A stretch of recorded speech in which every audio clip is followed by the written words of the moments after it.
It's just funny because then one of the first few times we were kind of like brainstorming on who to get. Yeah. We're like, oh, who are the Filipinos that we know? And I was like, I want to get Kevin Loxon. And everyone's like, Kevin Loxon. Oh, damn. Yeah. Easy. I'm like, that was lame. I'm not as interesting as you guys may think, probably. Yeah, because we were thinking of like a mixed bag of different Filipinos in terms of growth or I guess life or growing up here in Canada as a Filipino. So obviously, like the three of us all have like Mark was born and raised here. Yeah. I immigrated at a like mid or like literally started my teens, and then Franco is like 11, yeah, so around the same time as me. Crazy. And so I didn't know you were 11. 11 when you... Yeah, 11. 2001. So yeah, I was 2002. So I was 11, and so it was enough. Wow. I always say it was enough childhood to have that foundation of like, oh, like I know the Philippines, right? Yeah. Because you can really tell when someone moves. Should we do this on the pod? we're starting now. Oh, we're starting. Oh, okay. I'm like, this is kind of wait. This is kind of good. Yeah. This is kind of relevant. We're recording. I was saying, you can kind of tell. I was like reframing like the thing. Yeah. I want to move it closer a little bit because your head's getting cut off. All right. Yeah, that's all good. There's you could tell when someone has moved here when they were like 5 or like 10 or like in the fives, like 15 or 20, like high school, college. It has to be in fives. Not necessarily fives, but that's kind of like the window, right? Yeah. Where you can tell. What are your distinctions? So if somebody moved at 5 years old, like how do they differ from you who moved at 11? Right. Yeah. I don't know. I feel like a decade, because I have met Filipinos throughout my life, the same age as me when they moved, and then when they moved in high school, and when they moved in college. And it's hard to explain, but obviously the older, it's not necessarily it's not necessarily accents. It's more like how much more, I mean, naturally how much more they're used to the Philippines and the culture and like that mindset, right?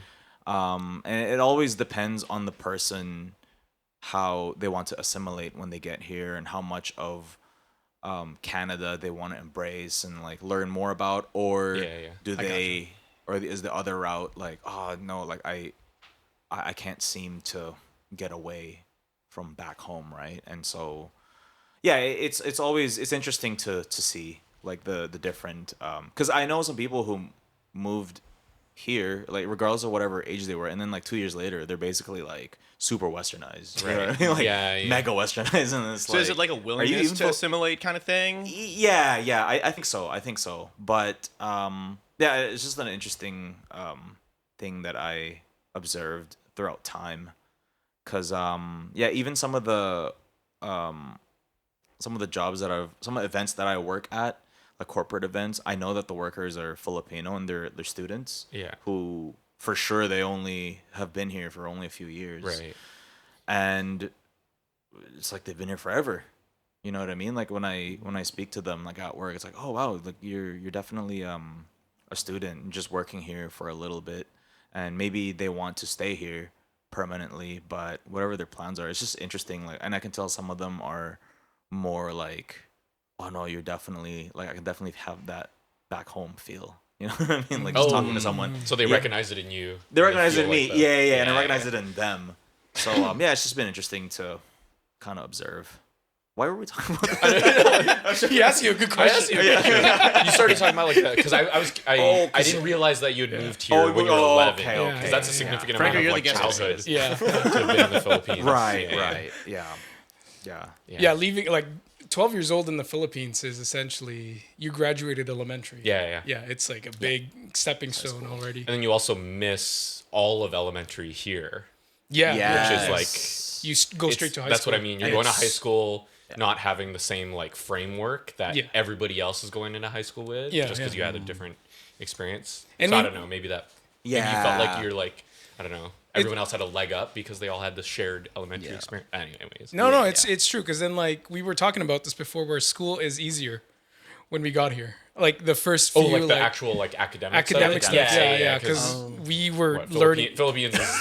I feel like that's also like most places in Asia. Like schooling or academics is just a bigger priority. Yeah, way advanced. Yeah.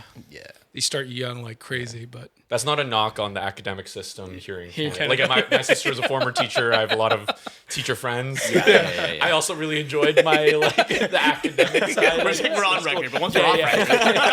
Oh my god. No. That's not a knock on teachers. I'm very much pro academics. education. Yeah, exactly. In any country. I think it's just in that part of Asia, they're just very strict on academics, because I think they really, really hone into it when it comes to careers. Versus here, we say things like, "See, get degrees," that kind of stuff, right? Like, there's some people who like, that's not gonna fly. Like in the Philippines, there's no way. Right? They look at your grades from high school, or I think even in elementary. Yeah. And that's what's gonna separate you from the rest of applicants, which is like, intense, because then like you want to make sure you're always on top. Yeah. And what sucks about that is people easily give up on school because they can't keep up with like the grades and everything, and because to them they're like, well, I'm not gonna get a job at this, so I'll just work in trades or whatever. Like not even like proper trades either. It's kind of just like, hey, my uncle's like an improper trade. Yeah. What's an improper? What do you mean by that? Wait a second. In defense of all the tradespeople, everyone's like, trade people are just like, I mean, people in trades. I didn't think I'd be editing this episode. We're not sorry. From here on, there's gonna be a jump. A time jump. No, it's like, people start to just work as like an extra body in like construction sites or stores or whatever, because it's like places where they don't have to hand in a resume. Mm-hmm. It's like, oh, hey, this guy's ready to like help out. This is what you're gonna do for the day. That kind of stuff. So, but anyway, Kev, thanks for joining us. Thank you for having me. Thanks. Everybody, welcome to Bigoy's. That's gonna be the best intro. Yeah, it's great. Do you guys have some sort of like intro rhythm that you do? It varies. It varies. Let's just play it right now. Yeah, we on a casual like tambay episode like this, it's very like just casual. But for like a business owner or someone like the pioneer episodes that we do, we try to kind of differentiate it, because it's like a little bit more of like a professional interview type of thing, if that makes sense. Like versus this, like we're just hanging out, open table. Have you ever heard of the term tambay? Tambay, no. Like tambayan. Tambayan, yeah. That's like that's the term is literally just like hanging out like this and open conversation. But we have a little bit more direction just for podcasting. Yeah. Bit of a structure. Some sort of structure. Just so we don't go on like because like tambayan in the Philippines, man, they start at like 5 p.m. and they go until like everyone's tired, like 1 a.m. or something like that. Or stores are closed, they can't get any more drinks or snacks. It's time to go home because everyone's starting to work at like 2-3 hours later. So at their improper trade. Yeah, exactly. Oh my god. Jokes. But yeah, Kev, man. Well, again, welcome. Thank you guys for coming. Thank you for joining us here. I know it's this is our setup. Thanks, man. I feel welcomed. Yeah. No. This is just my kitchen. We're just gonna have fun here. Improper setup? No, I'm kidding. Jokes. It's a good trade. It's a good trade. It's a good trade. But yeah, dude, like I've known you since I want to say 2000. Actually, I've known of you in 2010, I think. When was Soul Man? When was Soul 2010. Man? 2010, yeah. That was 2010. Reputation Wow. precedes. Yeah. Crazy, right? 2010. Yeah, because I 17. If were not, 17. if not 10, 11. One of the two. Wait, did I do the math right? So 2010. No, bad you at were. math. You were. Yeah. Yeah, because 2010 was like grad year Yeah. from high school. 17. So it would've been 17. 17 to 18, Yeah, turning yeah, 18. Yeah. Yeah, I think that's the first time I kind of like, who's Kevin? Oh, that's Kevin. Right. I think that was like 2010. We were in the same theater group, praise team together. You were dancing. I was in choir, praise team choir with Franco.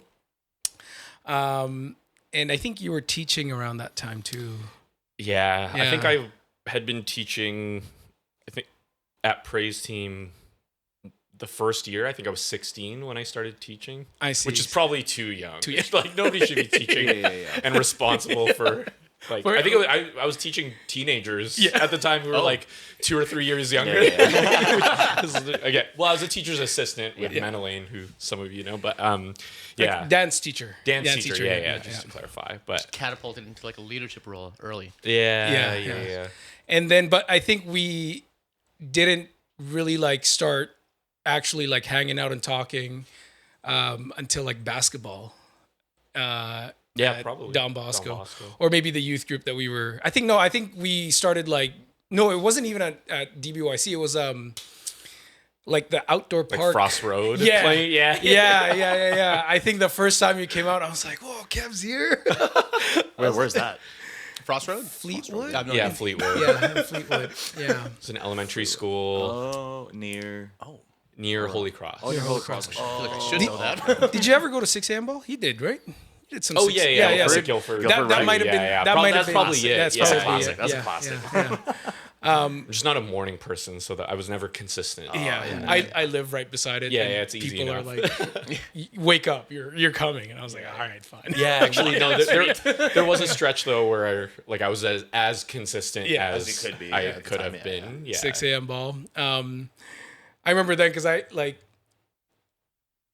I always played post or under the rim, and Kev, like you played around the same time, like around the same. height It's just the height. I'm not even that tall, but like they just put me in post. So I'm not relatively. I'm not that tall either. And I remember the first time I went against Kev, I was like, oh man, like this guy's so tall. He's got like long arms, dude. I never got a rebound over him. Dude.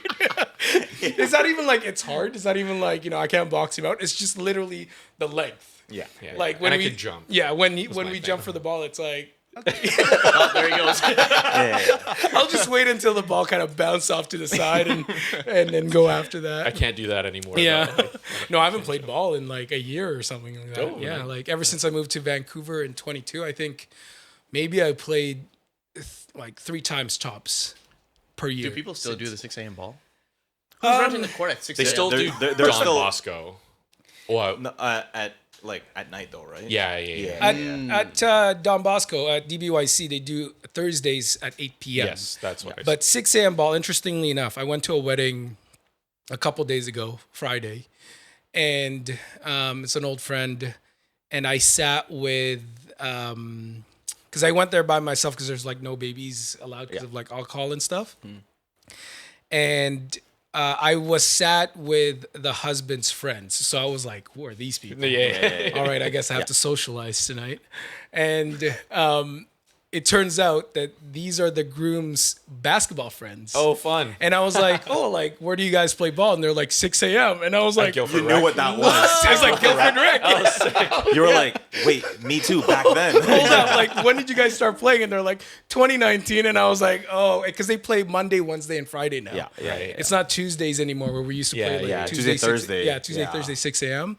It's Monday, Wednesday, Friday now. And but there's one guy there that we've played, or I've played with him at one point, but he's like, yeah, I've been going since like 2010. I was like, yeah, bro, like that's when I started going, like 2010. Yeah, me too. 2011. 2010, yeah. Yeah. So I might have played with that guy at some point. But yeah, when they mentioned like 6 a.m. ball at Guilford Rec, I was like, What a throwback. Yeah. Such a throwback. It's Yeah. crazy. I honestly haven't even thought about it wasn't on my like memory has so 6 a.m. long. Yeah. Just unlock the memory. Actually. I think after COVID, that's when we stopped doing that, because then that's when we started moving to DBYC to Don Bosco, but it's at nights.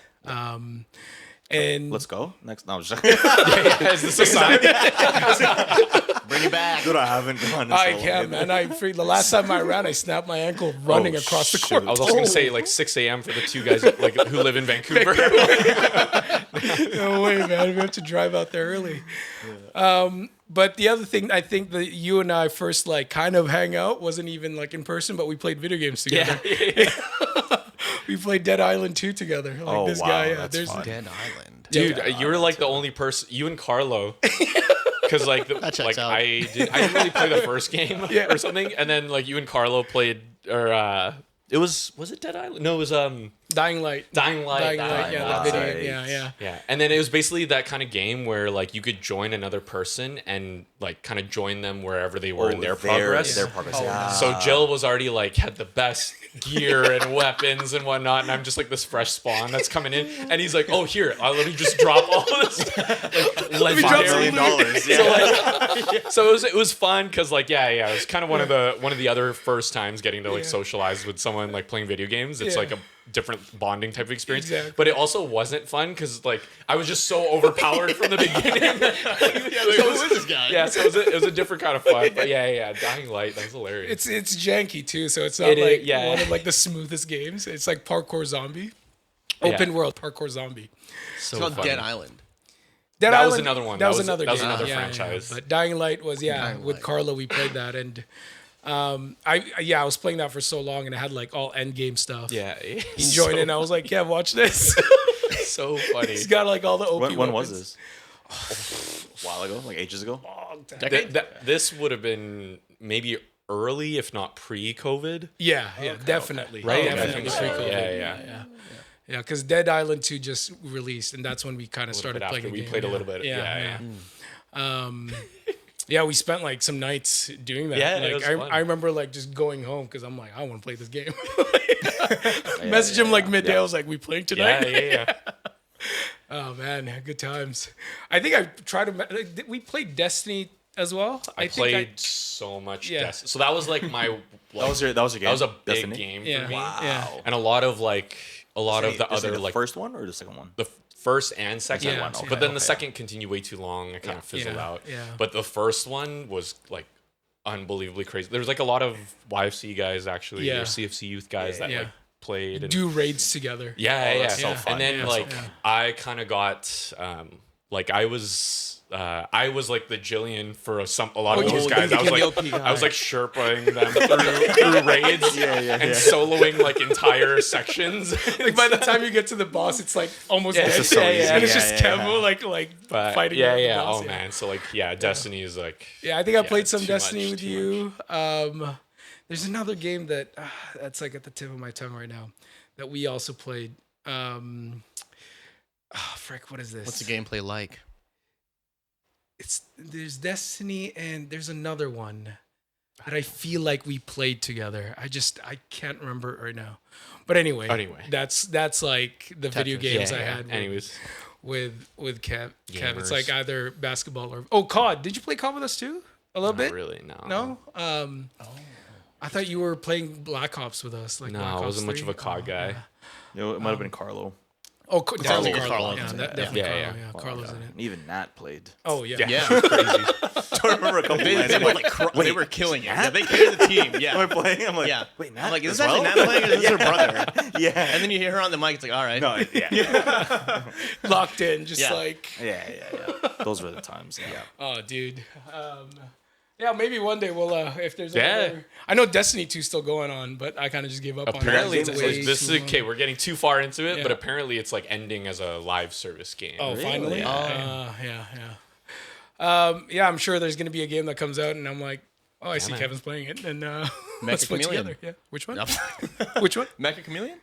Oh, the drawing. Oh one. Yeah, dude. That's so fun. Everyone is talking about. I haven't had a chance to play it yet. I've played it with a few people, and it gets really, really chaotic. It's fun. It's fun because sometimes it's not even like because it's one of those games like the maps are so small and repetitive that like you already know what people the are spots. like. It's so easy to like find people. So it's more so like how creative you can get in terms of like hiding.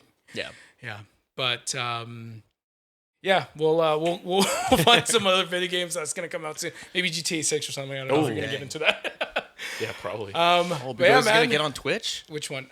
Bigoy's is gonna be on Twitch. YouTube Live. Oh, there it is. Yeah. Twitch is I tried like it's just so hard with Twitch, but I feel like YouTube it's easier to do streaming. Yeah. Interesting. Did I know that? You streamed too, right, for a bit? Used to, man. Yeah, that's right. You were bit. like on Twitch for quite some time. Yeah, because I'd get notifications that you're on. And I'm like, on our old like NHL. Yeah, that's days. right. You played Like a NHL, full like team online every NHL. night. Yeah. Dang. COVID. Yeah. Nothing better Consistent. to do. Yeah. I can't get into sports games with like that, like online sports games where you only control one person. Yeah. Oh, it's so Dude, fun. I did NBA once and I got frustrated. NBA would be fun. I never like got into 2K that way, Yeah. but like my cousins and friends and stuff were like, "Oh, we should make a team. We should make a team." Like It's NBA? Yeah. I'm better at NHL than I am. Yeah, at it gets 2K. competitive too, right? Like NHL. Yeah.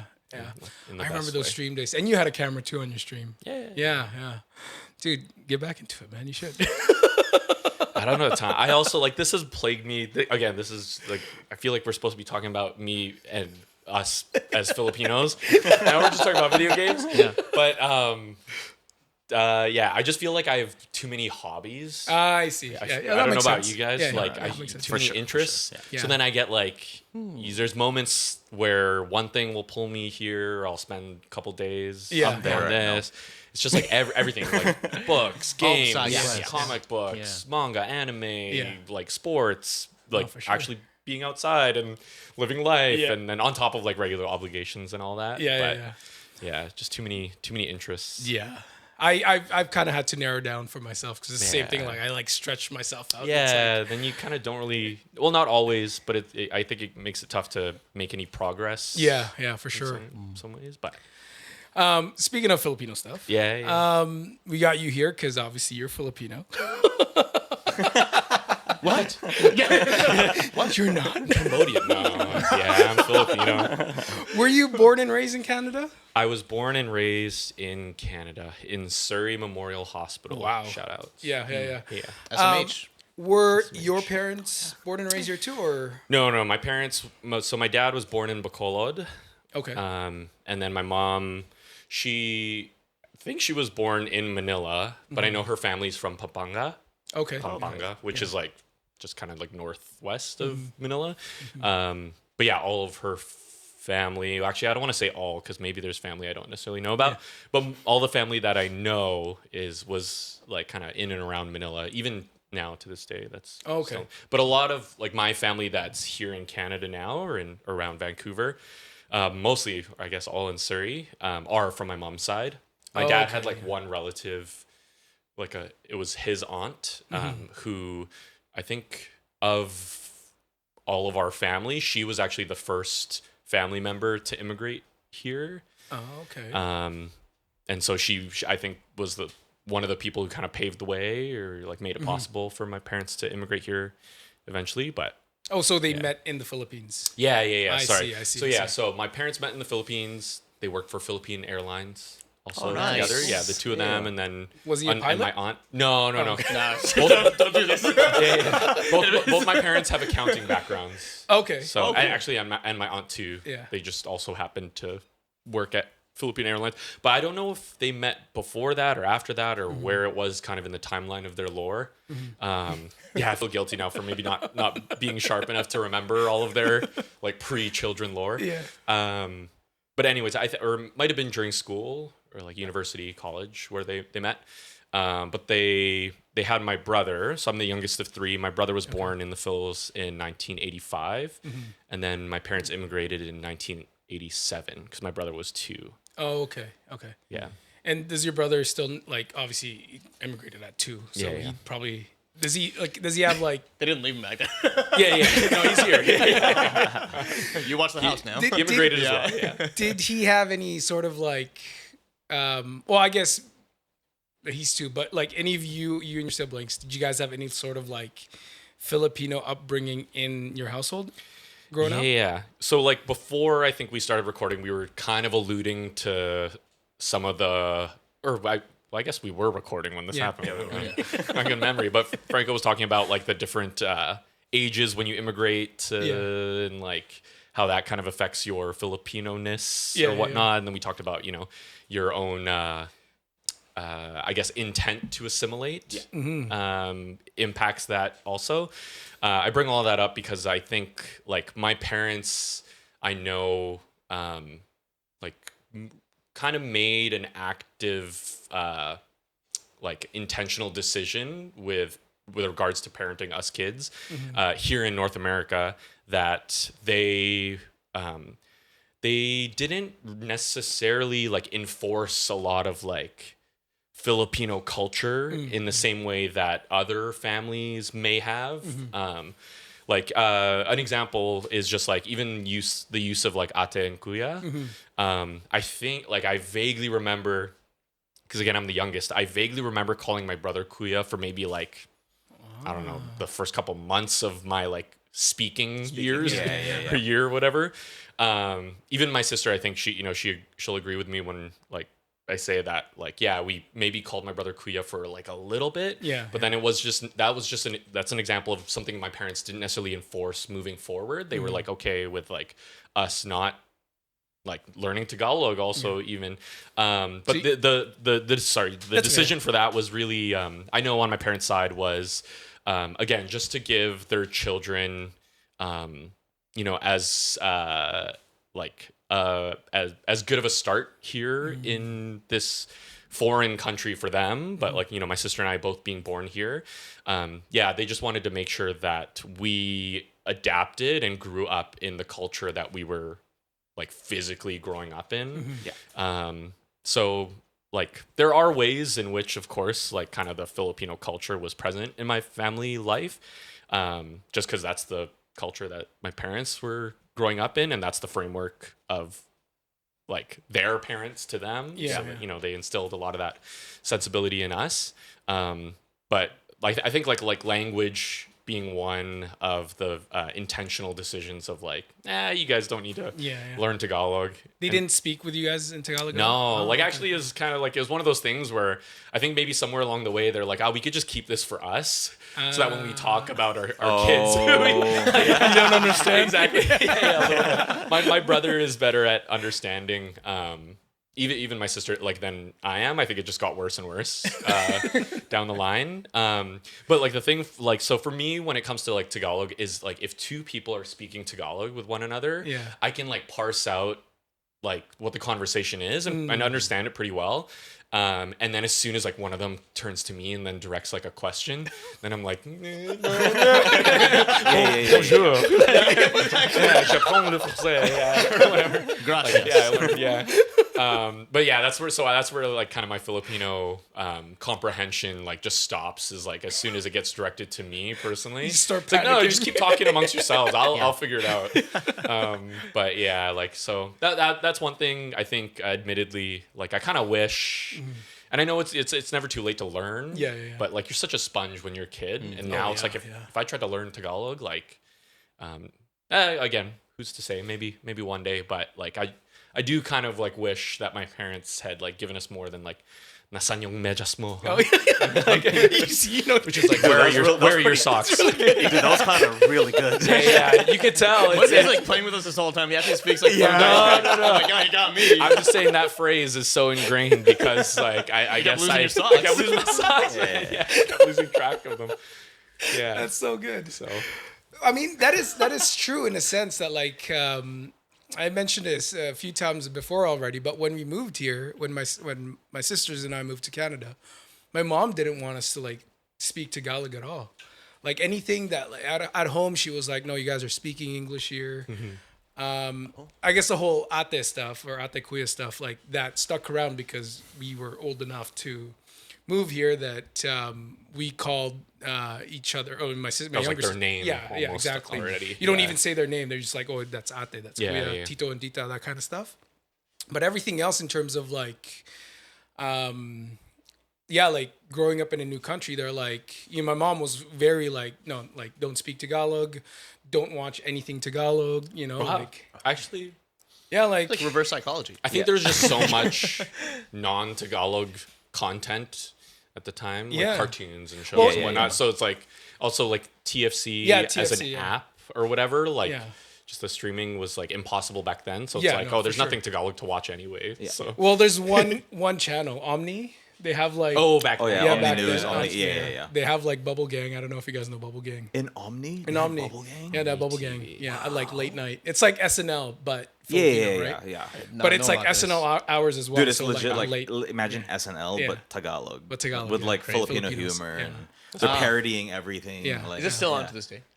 Yeah. Is it still on Omni? Still is, yeah. Shout out Bubble Gang. Yeah, Bubble Gang. Bubble Yeah. Gang. Michael V. He was our neighbor. He was my neighbor. Wow. Yeah. Like, he like, I remember lived the street. my dad used to work with him. Yeah. He lived in like the street beside us. Wow. And he had the biggest house in the block because He was out there. Wait, in Guilford? No. In Cavite. Philippines. No. Bubble Gang's been right now. I've been in Canada. like that show's been going on since like late 90s. But it's the SNL of the Philippines, essentially. Cool. And yeah, they used to show it late night on Omni. I did not. This is the first time I've ever heard of that show. So even my mom, and like, because, for us, we're like, okay, we get TFC, so we can at least watch like Filipino stuff. And then she was like, nah, like none of that stuff. You know what's interesting? I want to make a note.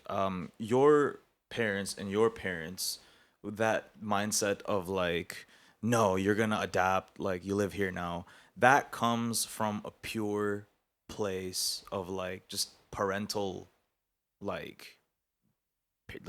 like protectiveness, you know what I mean? And and I think it's good, you know what I mean? I agree. Because there's also not the reverse of it, but the flip side where it's like, I know parents who had kids born and raised here, but they're like, TFC, you watch TFC. Like, you know what I mean? It's like they didn't want to lose, I guess, or they wanted to kind of protect. It's just interesting. Protect. But it's interesting things. How like it's like different perspectives. That, right? No, but I agree. Yeah, for my parents, if I didn't make the point clear enough, like it very much was, giving your child. I'm not a parent, so maybe you can speak to this, but like the like wanting to give your child every advantage in life.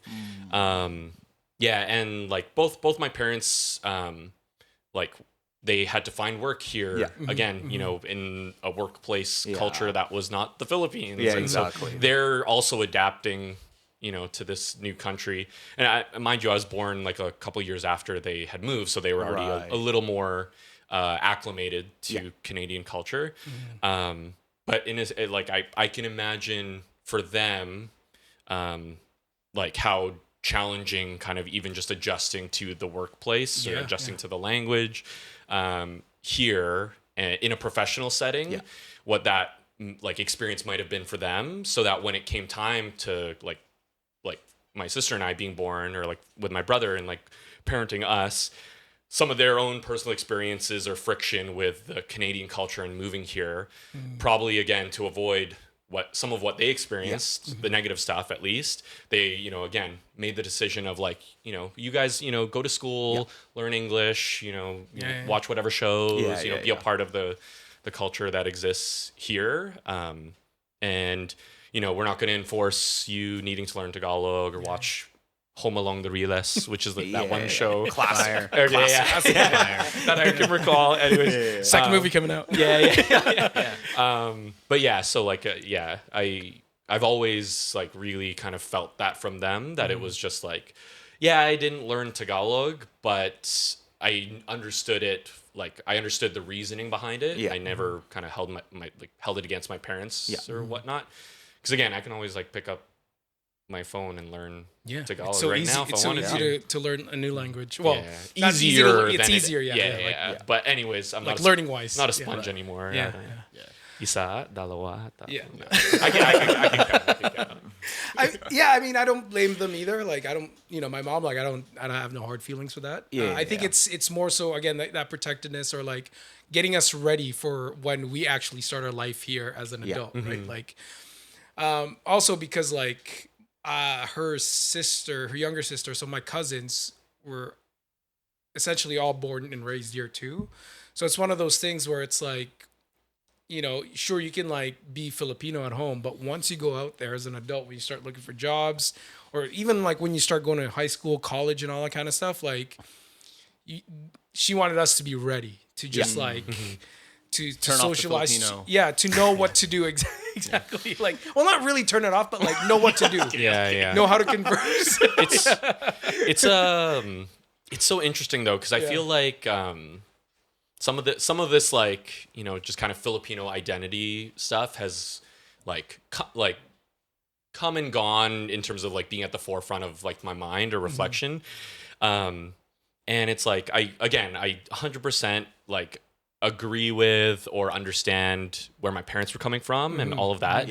But at the same time, I also very much hold this thing in me of like, I can only really describe it in another Tagalog word that I know, which is like sayang, that feeling of like, what could have been, or what I'm missing out on, or what was lost. And like I do feel that a little when it comes to like just like Filipino culture in general, knowing that I'm someone who's born here, Filipino-Canadian, that kind of like hyphenate ethnic background, like culture. Which again, if I kind of, because I do agree that there's a lot of good from kind of having that hyphenate cultural duality, but just speaking of the kind of sayang feeling that I have, it's really like, when things like kind of like the Filipino Heritage Month, or like Filipino Day, or like the Lapu-Lapu Festival, or like other stuff, like really big kind of galvanizing Filipino community events that like I attend, or that I see or witness or see other people be a part of. I can't help but feel almost like that whole imposter side of things, where it's like, like I'm Filipino, but I'm not that Filipino, like relative, like I barely know like Mejas, he's like my, like, and then I do feel like an imposter, like, but so I don't know. I've been kind of, again, in the past couple of years, sort of just going a little back and forth of holding those two things, of being very happy and proud of, like, very much so like proud to be Filipino and like be Canadian, and very much hold that as my identity, but then also like to have that, but also hold in me this like sayang feeling, this imposter syndrome feeling of like not feeling Filipino enough. And like wishing that I was at times, and it's like Is this a more recent thing? You think? I think more recent, just because I'm probably the most mature I've ever been in my life, and the most self-reflective. Yeah, I mean, I've been a self-reflective person, but I guess when it comes to and it's stuff like this, the invitation to join you guys here, where it like comes back again. I was also part of like a shout out to Ross Papa. He kind of brought together Filipino creators in the tabletop RPG space, and we put together a podcast. A different podcast where it was a pre-colonial Filipino mythology based like TT RPG game with different like creators. Like Mikey Reyes was a part of it, and cool. Anyway, so things like that, just that. Like more recently in my life, the past couple of years have just kind of brought to the forefront the questions of like, in what ways do I kind of like, live out my Filipino identity? Or in what ways I don't, and I fall short, or in what ways, like I feel like I lack, or I feel like the Canadian side of me takes over, or what. I don't know. I just like a lot of these questions, but to your point, earlier question, like, it's, I feel like a more recent thing that was very interesting is before this podcast started, like the actual first episode, and me and Jillian got together and started talking. We were both, I mean, initially Jillian was like, man, I've been really feeling like just watching a whole bunch of Filipino stuff. It's like this, it's like a surge. It's like he's like tapping back into it, kind of. And I'm like, in a way, me too. And hearing you talk about what you've been kind of feeling recently, I think it's very interesting how that is in terms of your perspectives and your experience and your upbringing. And I'm wondering if that's like a time in your life kind of thing. But you're also aware, though. You're very aware, and I think I want to say that I am proud of you for for being for being active. I think you're active. You're really putting in effort. You're acknowledging there are people. it. You're acknowledging it. You're acknowledging it. There's effort. You are part of communities. You're in Bigoy's podcast. You're Bigoy's podcast. Yeah, thanks for joining us. Just to let you know, like in our previous episodes, we've talked about how in this podcast, at least I can speak for myself. I'm not embarrassed to admit things like, "Damn, I didn't know that." You know what I mean? Right, sometimes there was one episode when we pulled up a map and we started pointing out different cities. Where some of our guests, where some of hundreds of islands. Some of where some of our guests are from, their family, their wives, their aunties, moms, Mark's family, Jillian's family, my family.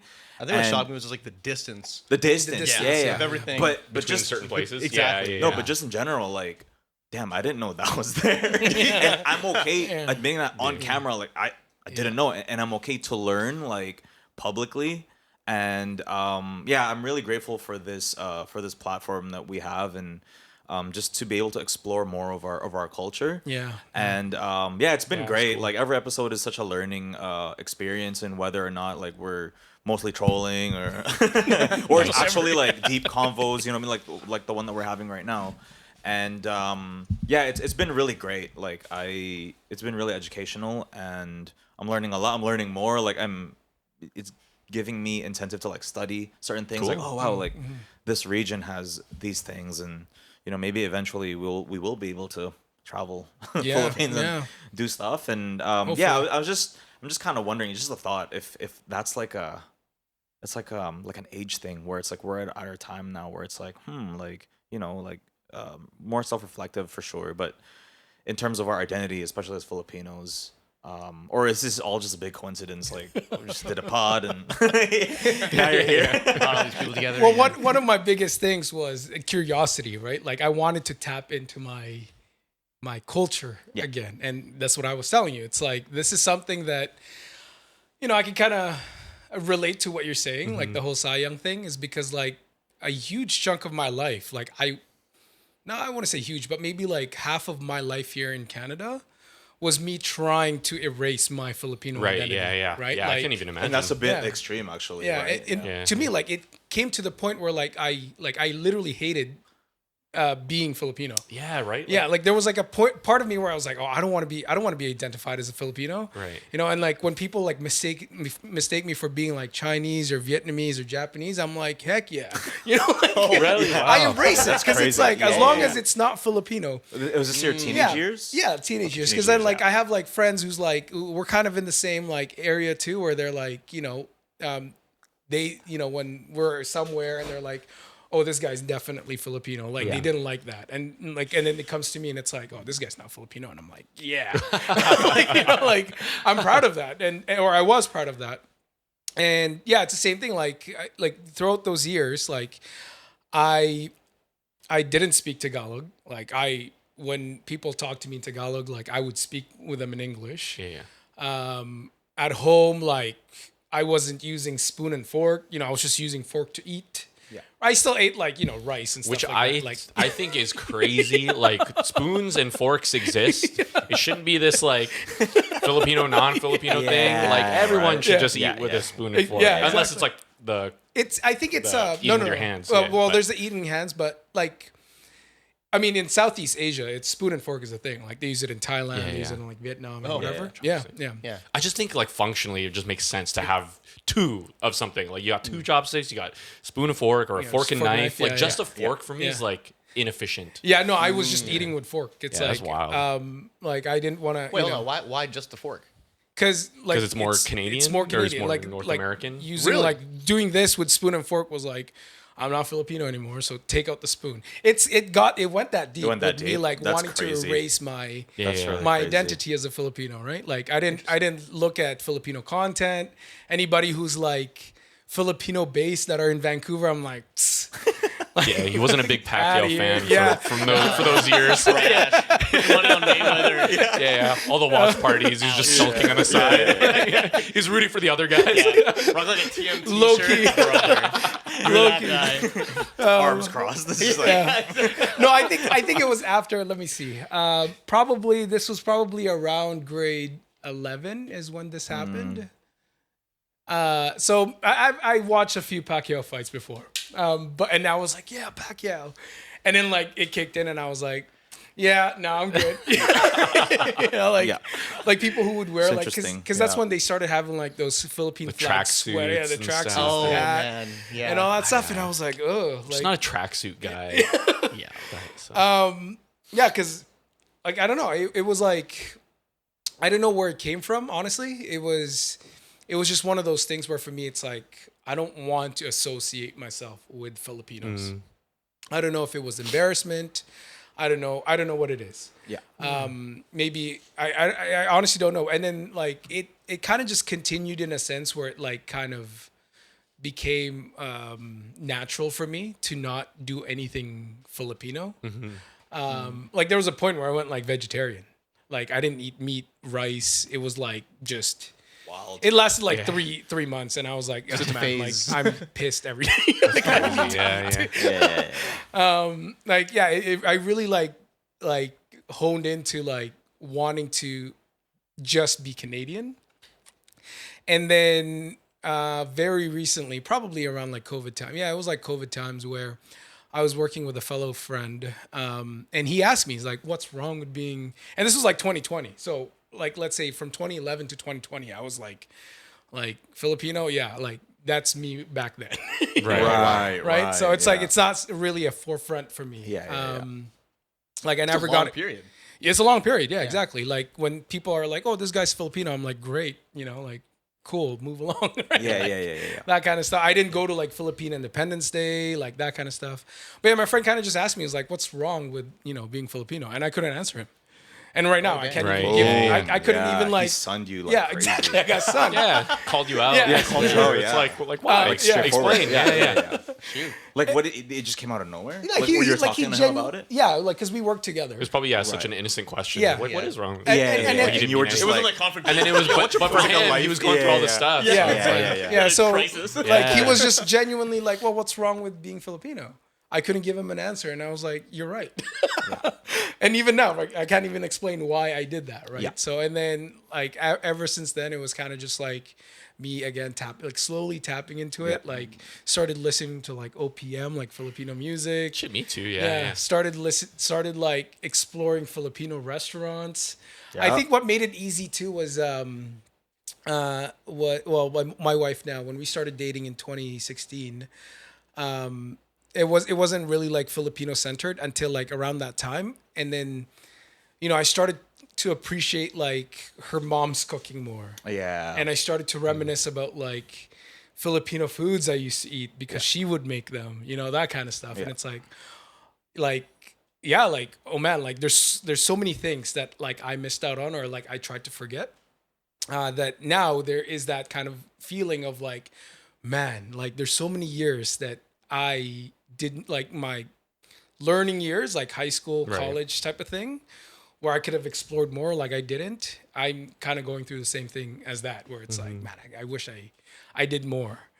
So this podcast is one of it. Like it's me like exploring this again, meeting people that are in the same background and learning their life and how they kind of assimilate with the culture and all that kind of stuff. So just to like go back to Franco's question of like what is it about like this time in your life where we are having these kind of questions or the tapping back into the culture type of thing? Yeah. I think like a word that came up just listening to you was like back then in that period where you were maybe so anti-Filipino or whatever it was. And, we talked about our parents' influence and, like, kind of like wanting to parent a certain way so to give us an advantage or whatnot here in Canada. But a word that came up for me for that kind of window of life, because I feel it too, is like survivability for like us as individuals. Like high school is so volatile. It's crazy. You're so insecure. You're so self-conscious. Everyone's just trying to like, figure out who they are, but nobody ever really does.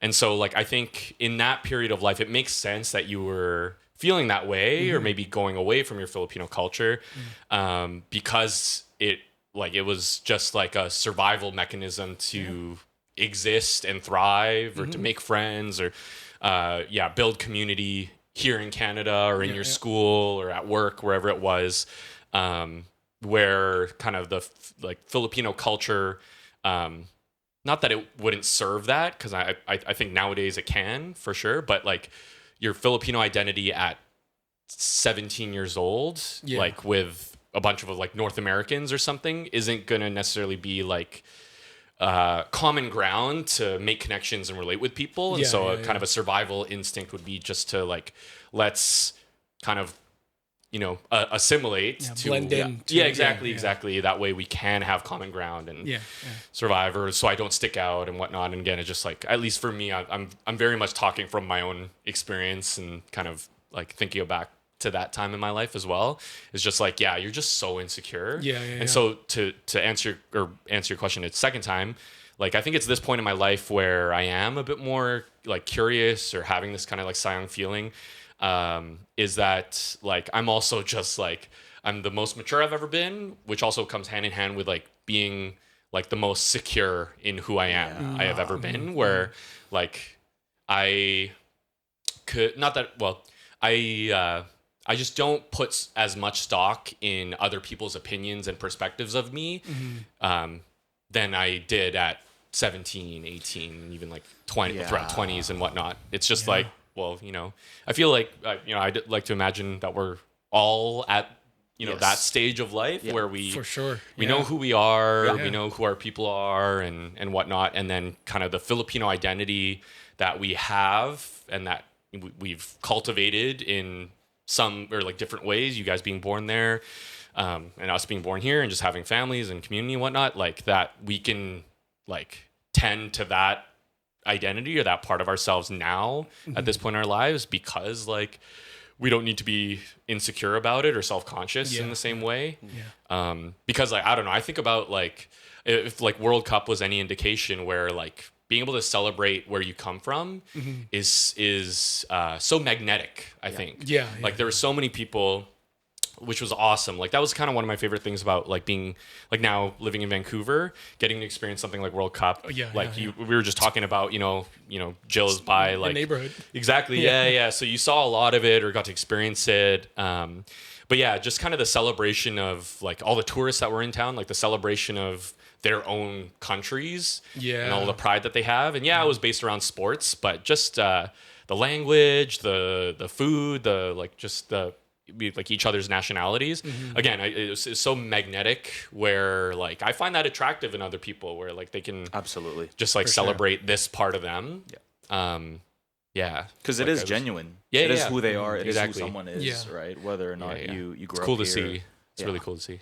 I think one of the ones too that's interesting how you brought that up, because I think I went to I think it was like a Portuguese party where it was like they were wearing like traditional Portuguese outfits, and they were serving like traditional Portuguese like how food. did you end up here? It's at it's at DBYC, because you know how like OLGC they have a big like Portuguese community. Right. And they had like one day where it was like it was straight up just like a Portuguese party, and it was like sweet. It's does sound familiar. They have like all the food out. Yeah, it's like there's a lot of bread and pastries everywhere. Bread. And then they have like Portuguese these like donuts. like Portuguese egg tarts. Yeah, dude. Oh, so good. And they had those like traditional clothing, and to me, I remember seeing that, and in my head I was like, I didn't get jealous, but at the same time I'm like, man, like I kind of want to celebrate something like this again. And I think that's one of the ones that kind of like again. Because you realize, hey, we have this too. Exactly. That's so true. Yeah, Philippines is so rich in culture. Yeah. That like we can have something, or actually there's been something like this, and I've just been skipping out on it. And the one thing that kind of snowballed, or when I snowballed downhill, was learning about Philippine history again. Like I started looking at like the heroes of the Philippines, like Jose Rizal and all those are the type of guys. Jollibee. Yes. Hey, The Jollibee. to be honest, yes. Yeah. 100%. 100%. People like when I was anti-Filipino, people would be like, "I'm going to Seattle for Jollibee." I was like, Jollibee. It's that's Filipino, man. Shame on you, Jill. Yeah, no, legit, man. Yeah, I'm just kidding. And then Jollibee opened up here. Yeah. Dude, I live so close to Jollibee. The first one. Canby. Oh, yeah. Yeah, dude. Canby Broadway. I cannot I think I hate to say it, people might might get flack on this, but I like it better than Church's Chicken. It's The chicken. Yeah. Yeah, like Chicken Joy, dude. The spicy Church's Chicken I had recently, and it's so good. Exactly. My identity won't let me.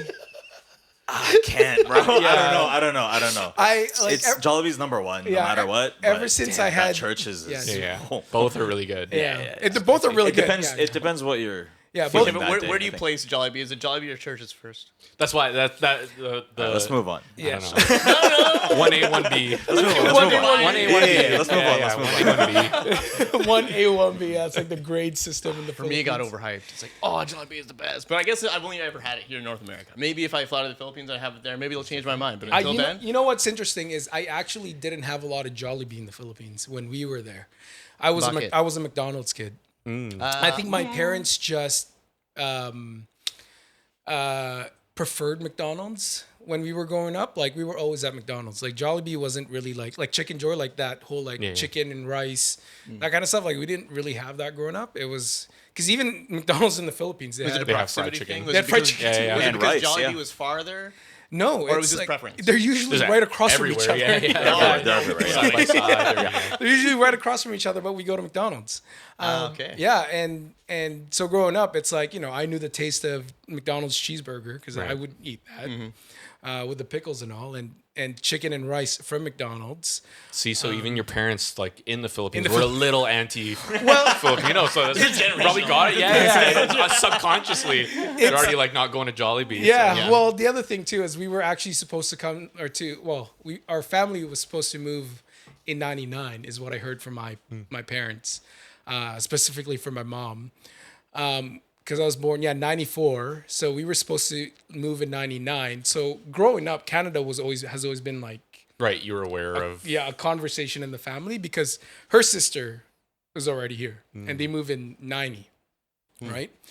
And so growing up, they're like, oh yeah, you're going to Canada. So like, what's the point of assimilating in the Philippines? What's the point of Jollibee? Yeah, what's the point of Jollibee? What's the point of like these kind of things? And then when the time came, my mom wasn't approved to move to Canada. So it got delayed. And then she ended up coming here first in 2003 as like a caretaker or whatever. So she came here first in 03 and then we followed in 07, right? So I think from like that point in my life, that's when like I really lived the Filipino kid life. But at the same time in my head, we're going to Canada. You just knew, yeah. Which right? is so interesting. So it's like one of those things where it's like, even as a kid, they're like, start learning English. Right, yeah. Start reading English. Start watching English movies, right? Because it's like, you're going to Canada, you better know how to speak English. And then coming here, it's completely like, don't speak Tagalog at home, right? But speaking of Jollibee, Jollibee's number one for me. But anyways, bring it right back. Dude, I want to say 2011, 2012, at this point, my family and I have not gone home to the Philippines. Maybe we went home like maybe once in the span of like 9 years. And so that's basically no Jollibee for that long. Yeah. And I love Jollibee growing up. I've always loved Jollibee. Chicken Joy, Champ Burger. Peach mango pies, spaghetti, spaghetti I really like.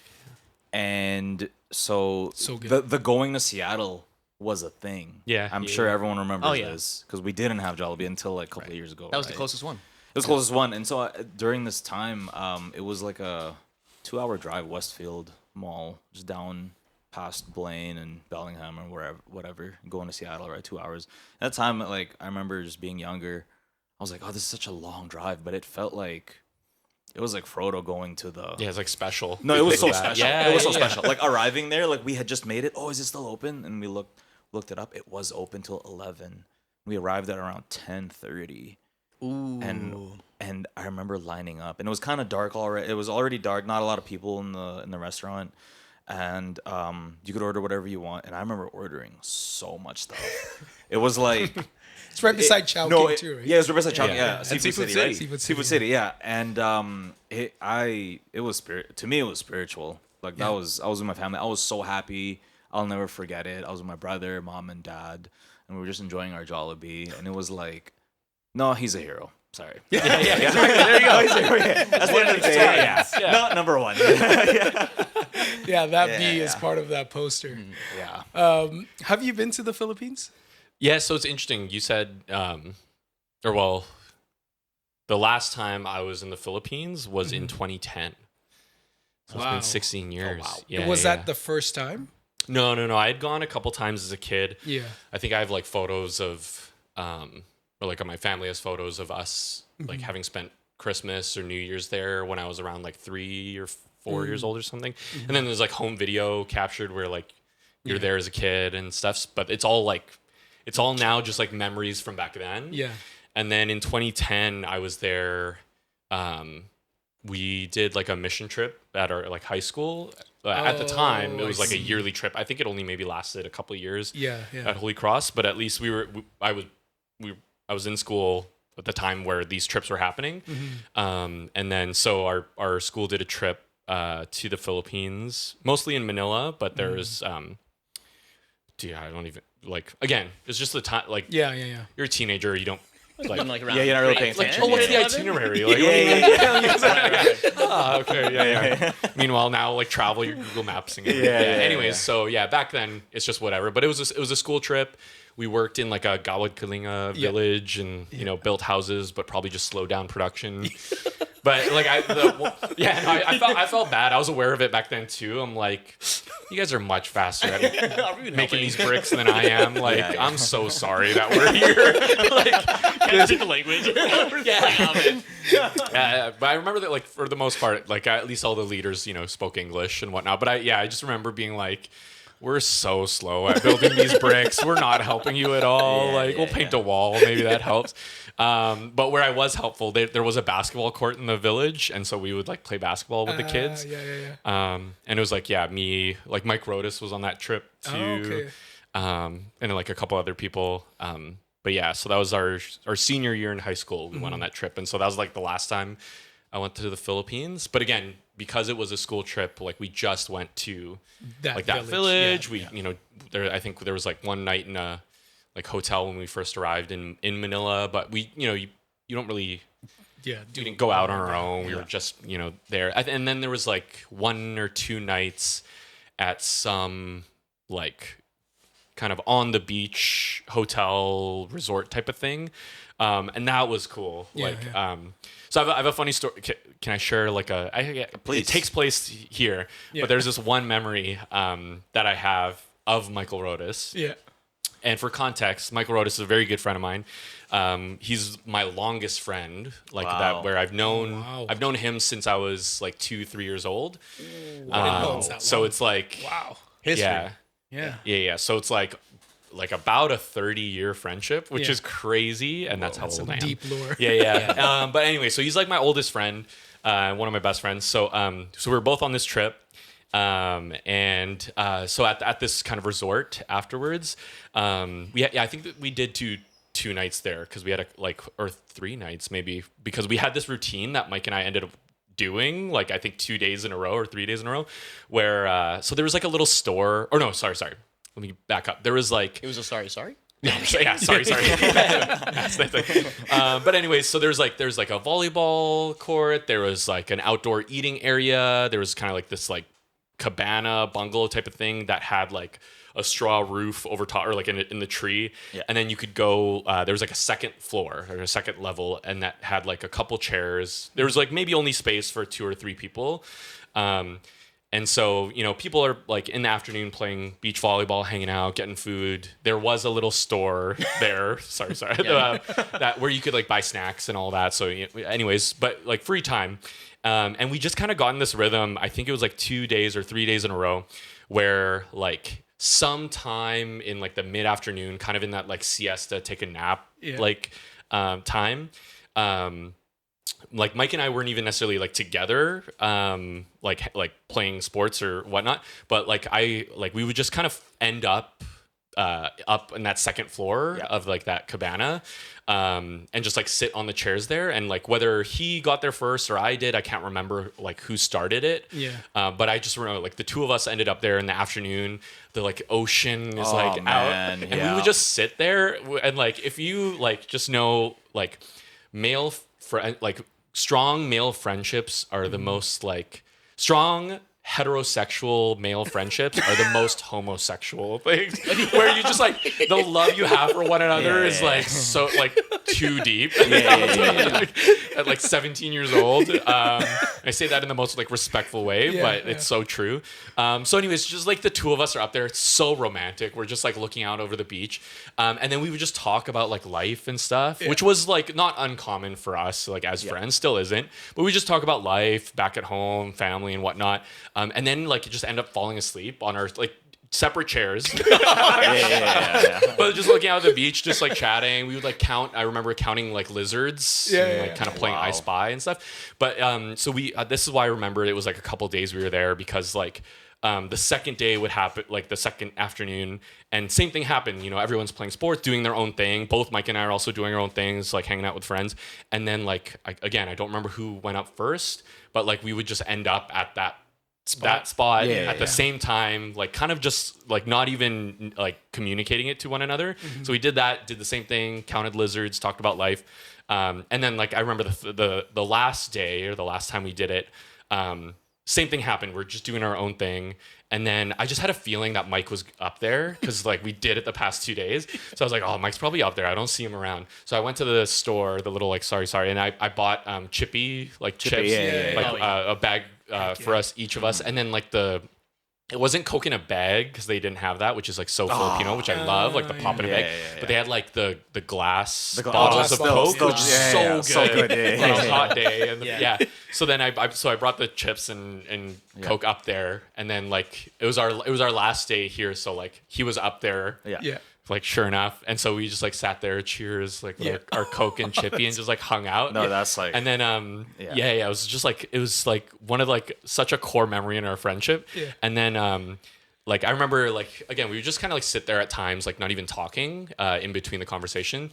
And I just remember like thinking, and I told Mike this then in that moment, I was like, oh, if I like I feel bad now because it didn't happen, but I was like, oh, if and like when I get married, like you could be my best man. And he's like, oh wow, thanks, man. I don't know if you reciprocated. I can't remember. I'm a little hazy, but I apologize now because like I have an older brother. And so like when it came time like to get married, like my brother was my best man. And Mike understood. You know, it was fine. His brother was his best. Yeah, it was fine. But yeah, just like 17-year-old core memory, kids, just like hey, it was Anyways, sorry for that tangent. No, it's fine. I mean, places like that in the Philippines do exist. That's exactly what tambay is. Right. Yeah. Didn't even know it. Very much so. Because like especially like around that time too, there's no like technology isn't like scrolling through like socials. That's not a thing. That was had like people had like pay as you go phones back then. Yeah, but at the same time, like we knew how to kind of just sit. That was so much better for your brain. Oh my god! Brain healing. Yeah. That's true. Like I mean, like also we're like the eSIM cards didn't exist, of course, exactly. And it's not like we're going on the school trip and like popping new SIM cards from Green Hills like in our phones and whatnot. Exactly. Yeah. So we did just have each other in a conversation and hanging out, but like again, still all the more sweet. Yeah, and you're in a different country too, so it's like and you guys are the only ones who knew each other that well. It's or your group of it's an amazing experience. But to go back, awesome. So that was the last time I was in the Philippines. How long was that trip? Sorry, not long, maybe like a little over a week or about a week, because we were in the village like working again.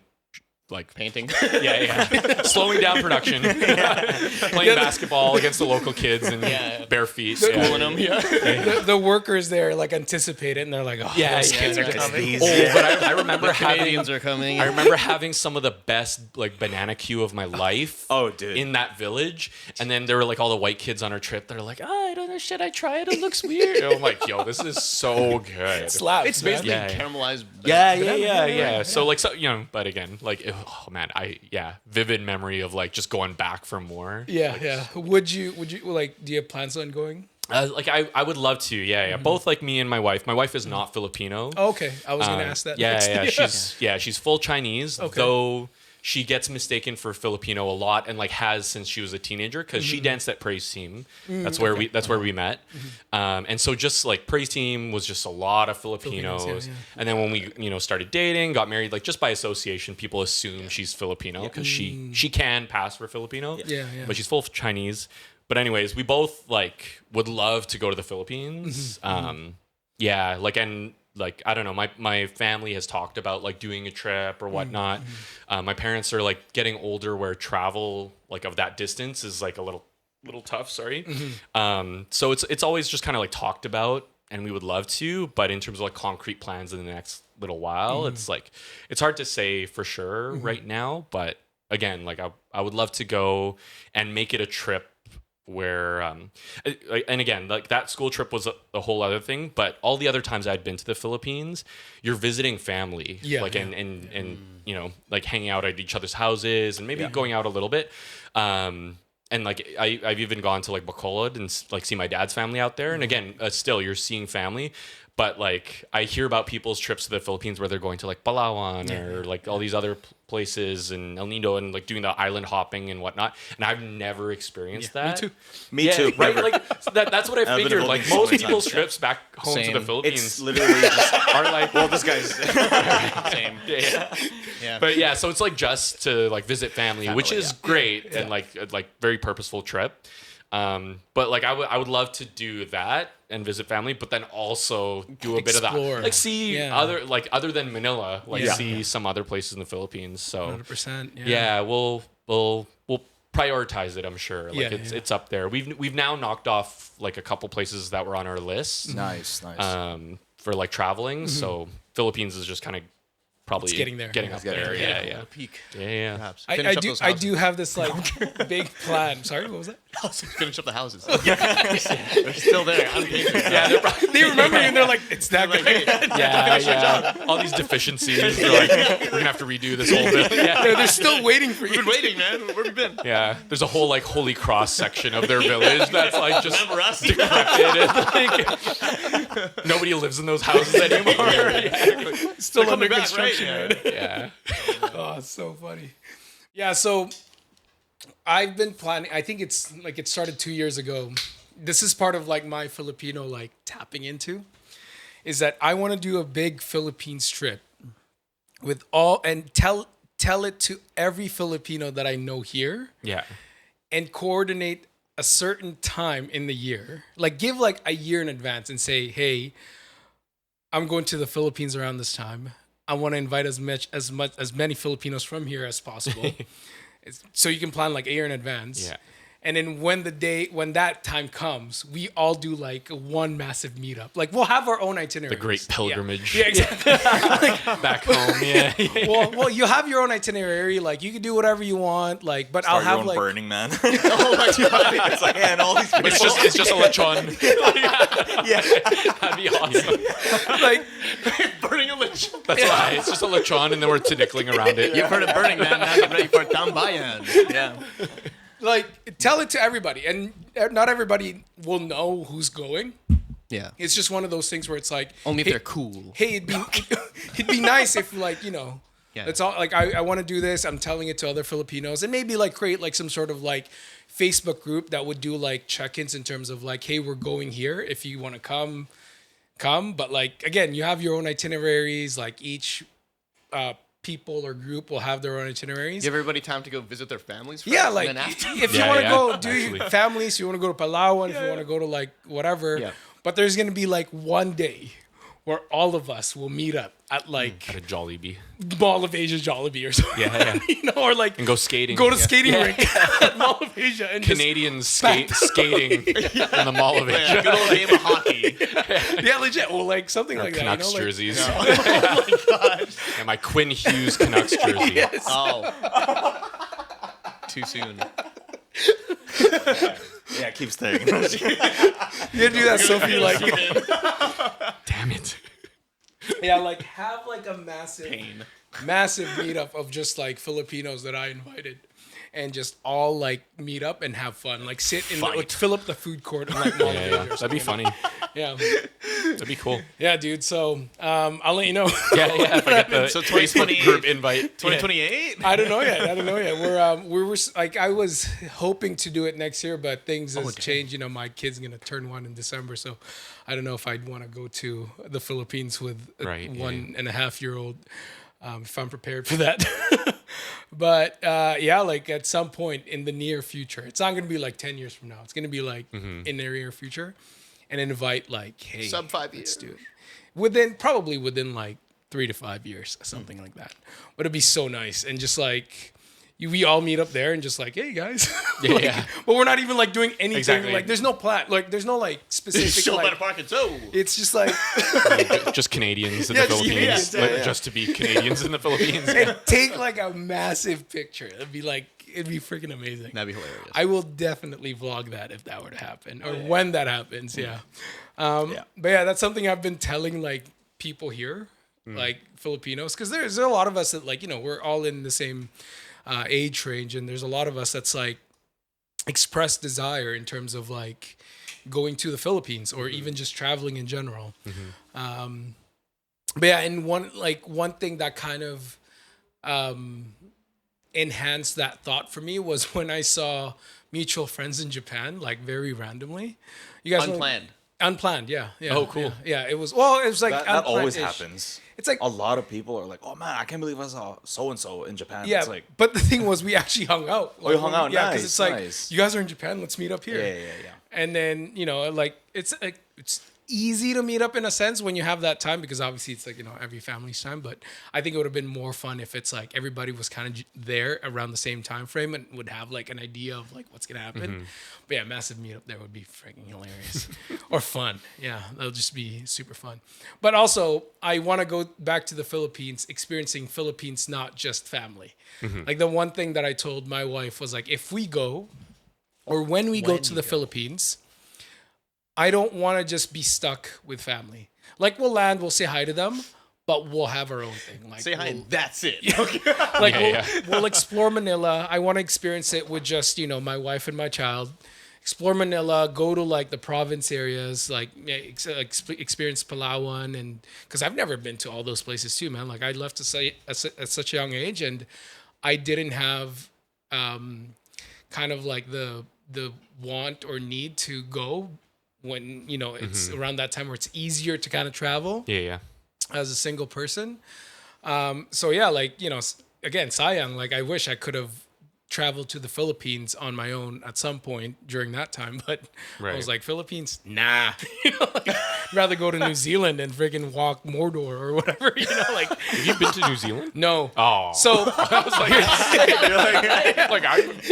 so that was sense you go to New Zealand. That was actually my wife and I's honeymoon plan. Ooh. We were supposed to go to New Zealand, and before we got married, I tried to get her to watch all of Lord of the Rings and the Hobbits movies. It's a big ask. It's a big ask for her, because she usually falls asleep at like, you know, the best parts. Because one, we would start later in the night. And then, you know, because it's a 3-hour film, she'd fall asleep like an hour in. Now, did you ask her to watch the extended edition? Yes. 3 hours. It's extended edition, yeah. I have it here. I have like theatrical release and extended. Director's cut. Yeah. You could probably see it from where you're sitting. Yeah. Oh yeah, I do. Yeah. I have all 3 books in all 3 Lord of the Rings books in one. Like in one book? In one book. Yeah, it's a thick book. And I haven't opened it yet because I told my wife that'll be the first bedtime story I'll read to our kid. Yeah, so I haven't cracked it open yet. Because it's supposed to be a children's story, right? Like, that's how Tolkien kind of started that. Yeah. He's gonna finish it by like age 5 or something. Well, no, with my reading ability, it's probably like he'll have to finish it himself. Yeah. Frodo, webs, Rom Dom. It's just nice. No, yeah. But yeah, no, we plan to go to New Zealand, and and rent a car and travel through like the Lord of the Rings sites. But when we were looking at flights, man, like flights to New Zealand, expensive, so expensive. Is it really? Yeah, it's in like the 2000s. Yeah. It never went down under Philippines. 2000. Yeah, right? Yeah, exactly. I think it's because I don't know Is it because of the movie? I don't know. Maybe it is. I think it's the distance, or like just the flight distance too, there. Yeah. But it never went down 2000s. At least when I was looking at it 4 years ago, or maybe 5 years ago now. Before we got married, it never went down. It never went under 2,000 for a flight. And then the only reason why we ended up in Japan is because there was a flight deal to Singapore from Vancouver, but it stops over in Japan. Oh, I see. Right. Okay. And so, and the flight deal was like 700. Nice. Like, on the dot. What year was this? Sorry. ANA, All Nippon Air. Yeah. Yeah. Sorry, it was what like, year?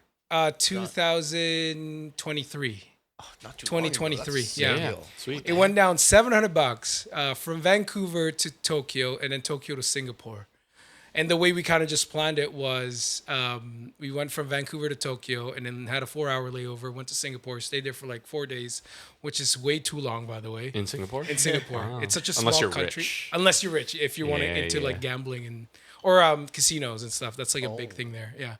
And it's just really bougie. It's like Italy of Asia, essentially. Fancy. Because their Singaporean dollar then was like, I think it was like $1 Canadian equivalent. Yeah. Oh. So, they but got like par. food's really cheap, like super cheap. Like you could feed 2 people in under like $15 if you go to like hawker places. Yeah. And it's like good. It's good.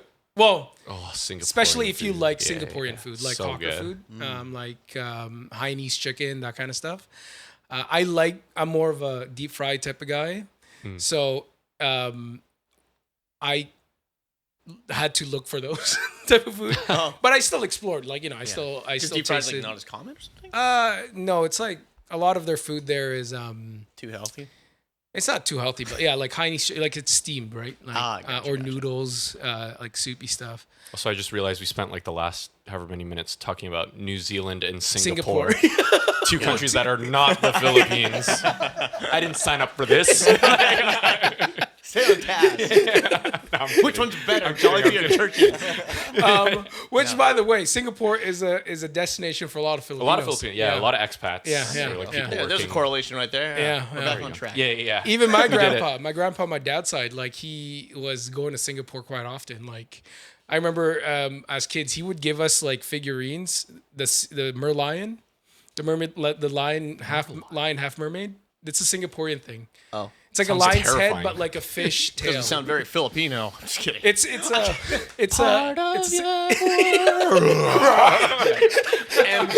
yeah, the little the little king or the lion mermaid. I don't know. Yeah. Something like that. Part of your like. Yeah, he would give us those stuff, and it's like, what is this? And then these Singaporean? He goes to Singapore. Anyway, the flight was like super cheap, but that's why we ended up there. But yeah, Philippines trip, man. One day we'll get to that. That was a crazy tangent. Right? Crazy kind of segue. Worth it. Not a tangent. Worth it. Question for you though, Kev.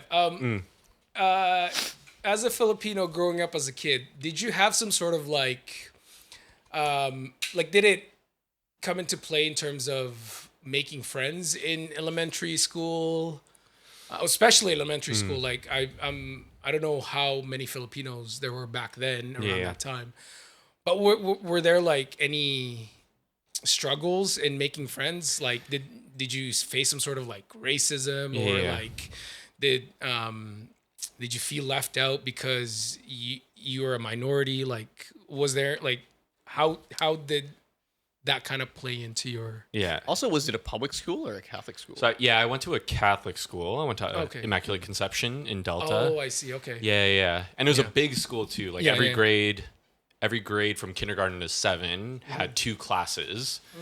So there was like, usually you've got like 30 other kids or whatnot, but like each grade had 60. So it just like doubled the amount of kids in there. Yeah. And I don't know, again, I don't know what the public school experience. I think that's more like neighborhood. Like where you live and where your school is will greatly determine kind of the demographic like majority demographic that exists in your school. But IC Delta was like pretty, and like when you're a kid, you're not aware of it. But looking back in hindsight, like it's pretty diverse compared to I think like some other people's experience of elementary. To answer your question, like it did and it didn't factor in.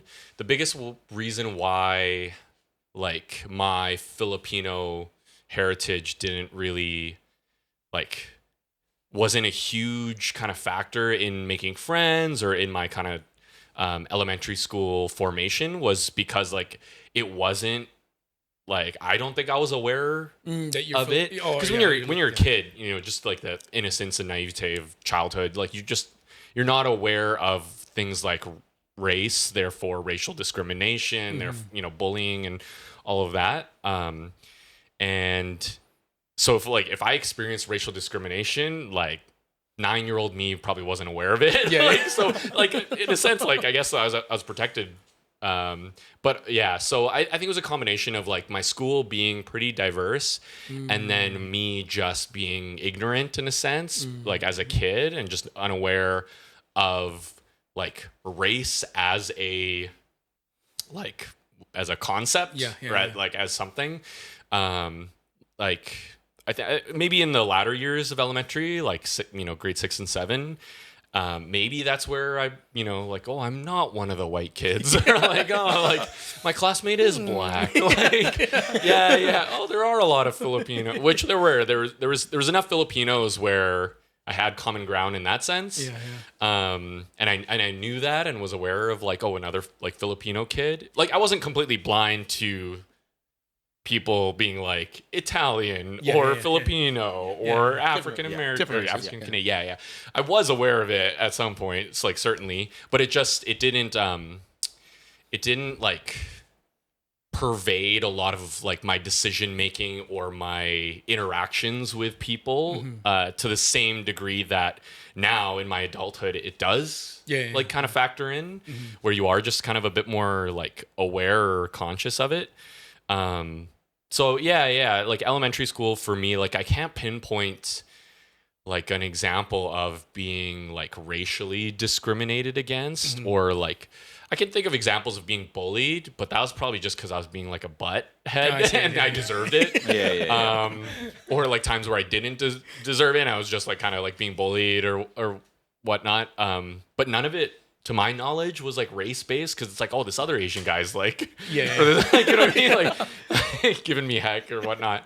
So yeah, like again, like I like I'm grateful for kind of that like my experiences at IC Delta because it wasn't this problematic thing that you know, I know that for other people, like it's such a vulnerable time in your life as a kid where if you are going through that stuff, like I can only imagine kind of how tough it would be to experience that more.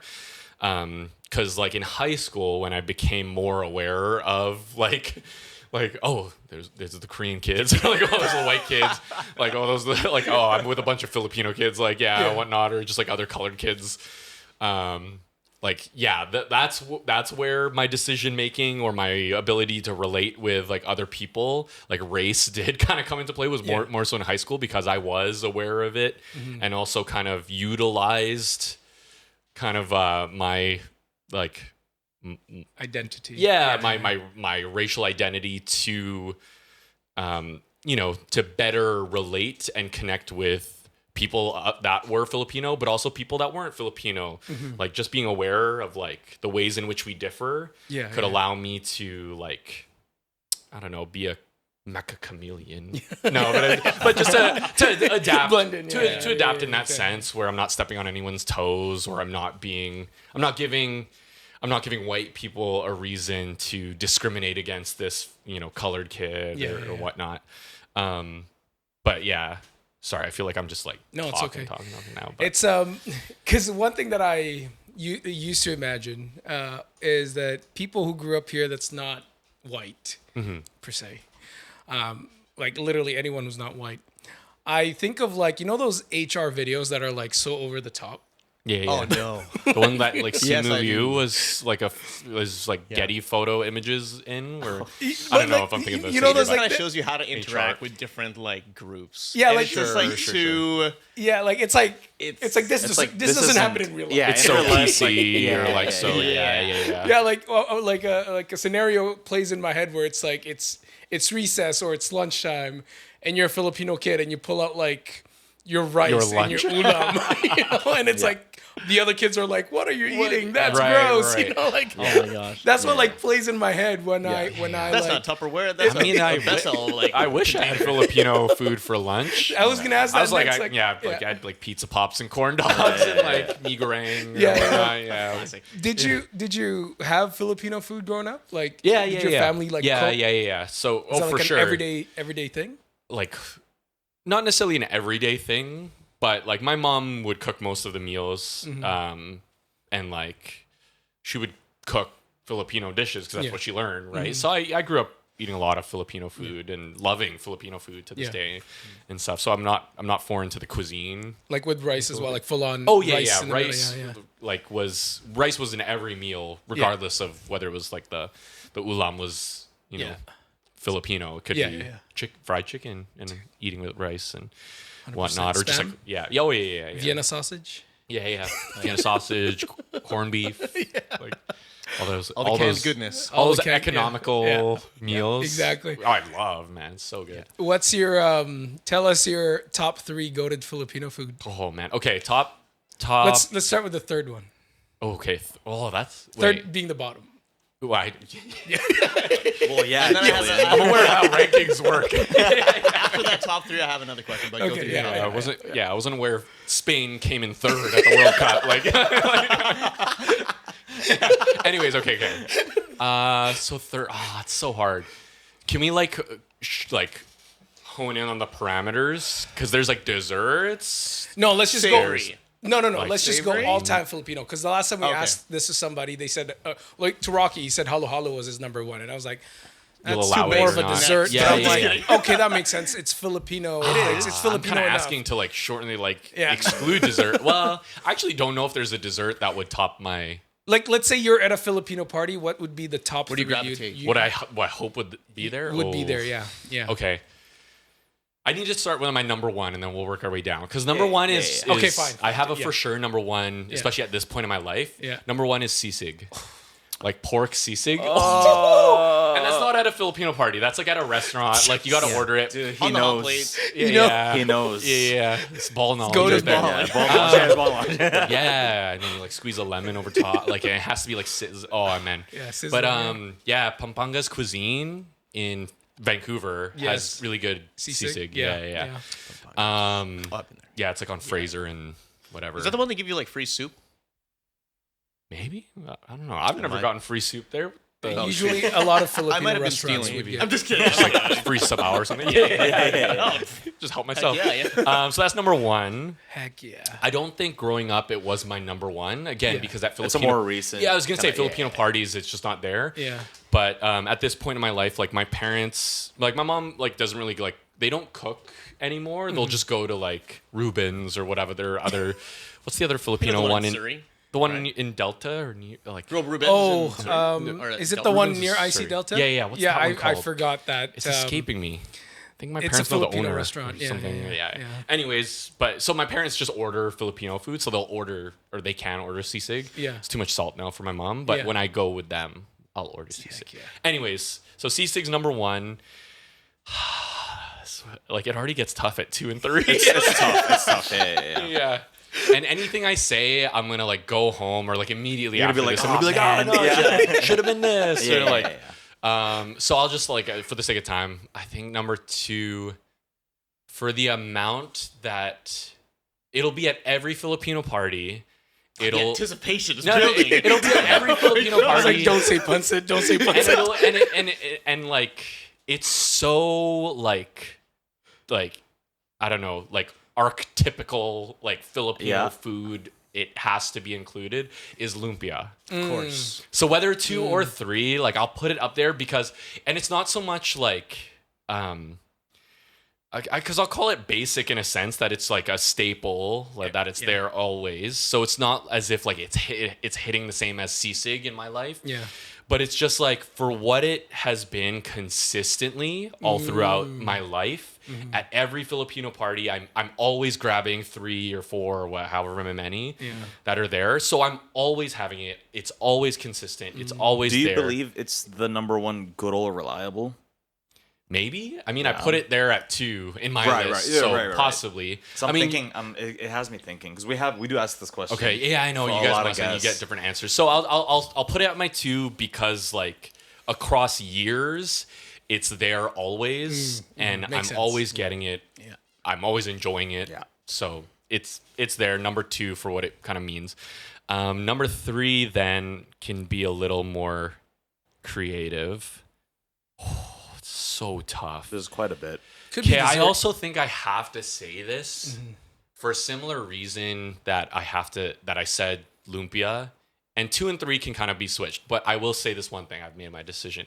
Number 3 has to be pandesal. I freaking know. Pandesal. You were waiting. You're like, come on. Yeah, I was gonna be like, because again, you said someone said like halo, which is like it's not a Filipino dish or like it's a dessert, so it's like kind of on this like secondary list or tertiary list. So pandesal isn't a meal in and of itself, but for what it means to me in my life, like I've just always had pandesal at home. Aling Mary's, shout out to this day now. So moving to Vancouver, even like when I was living in Coquitlam after we got married, like it's just we're not near Aling Mary's, so I can't get pandesal. Still the one, huh? But like fresh pandesal. But fresh you can't pandesal. go to TNT and get the bag.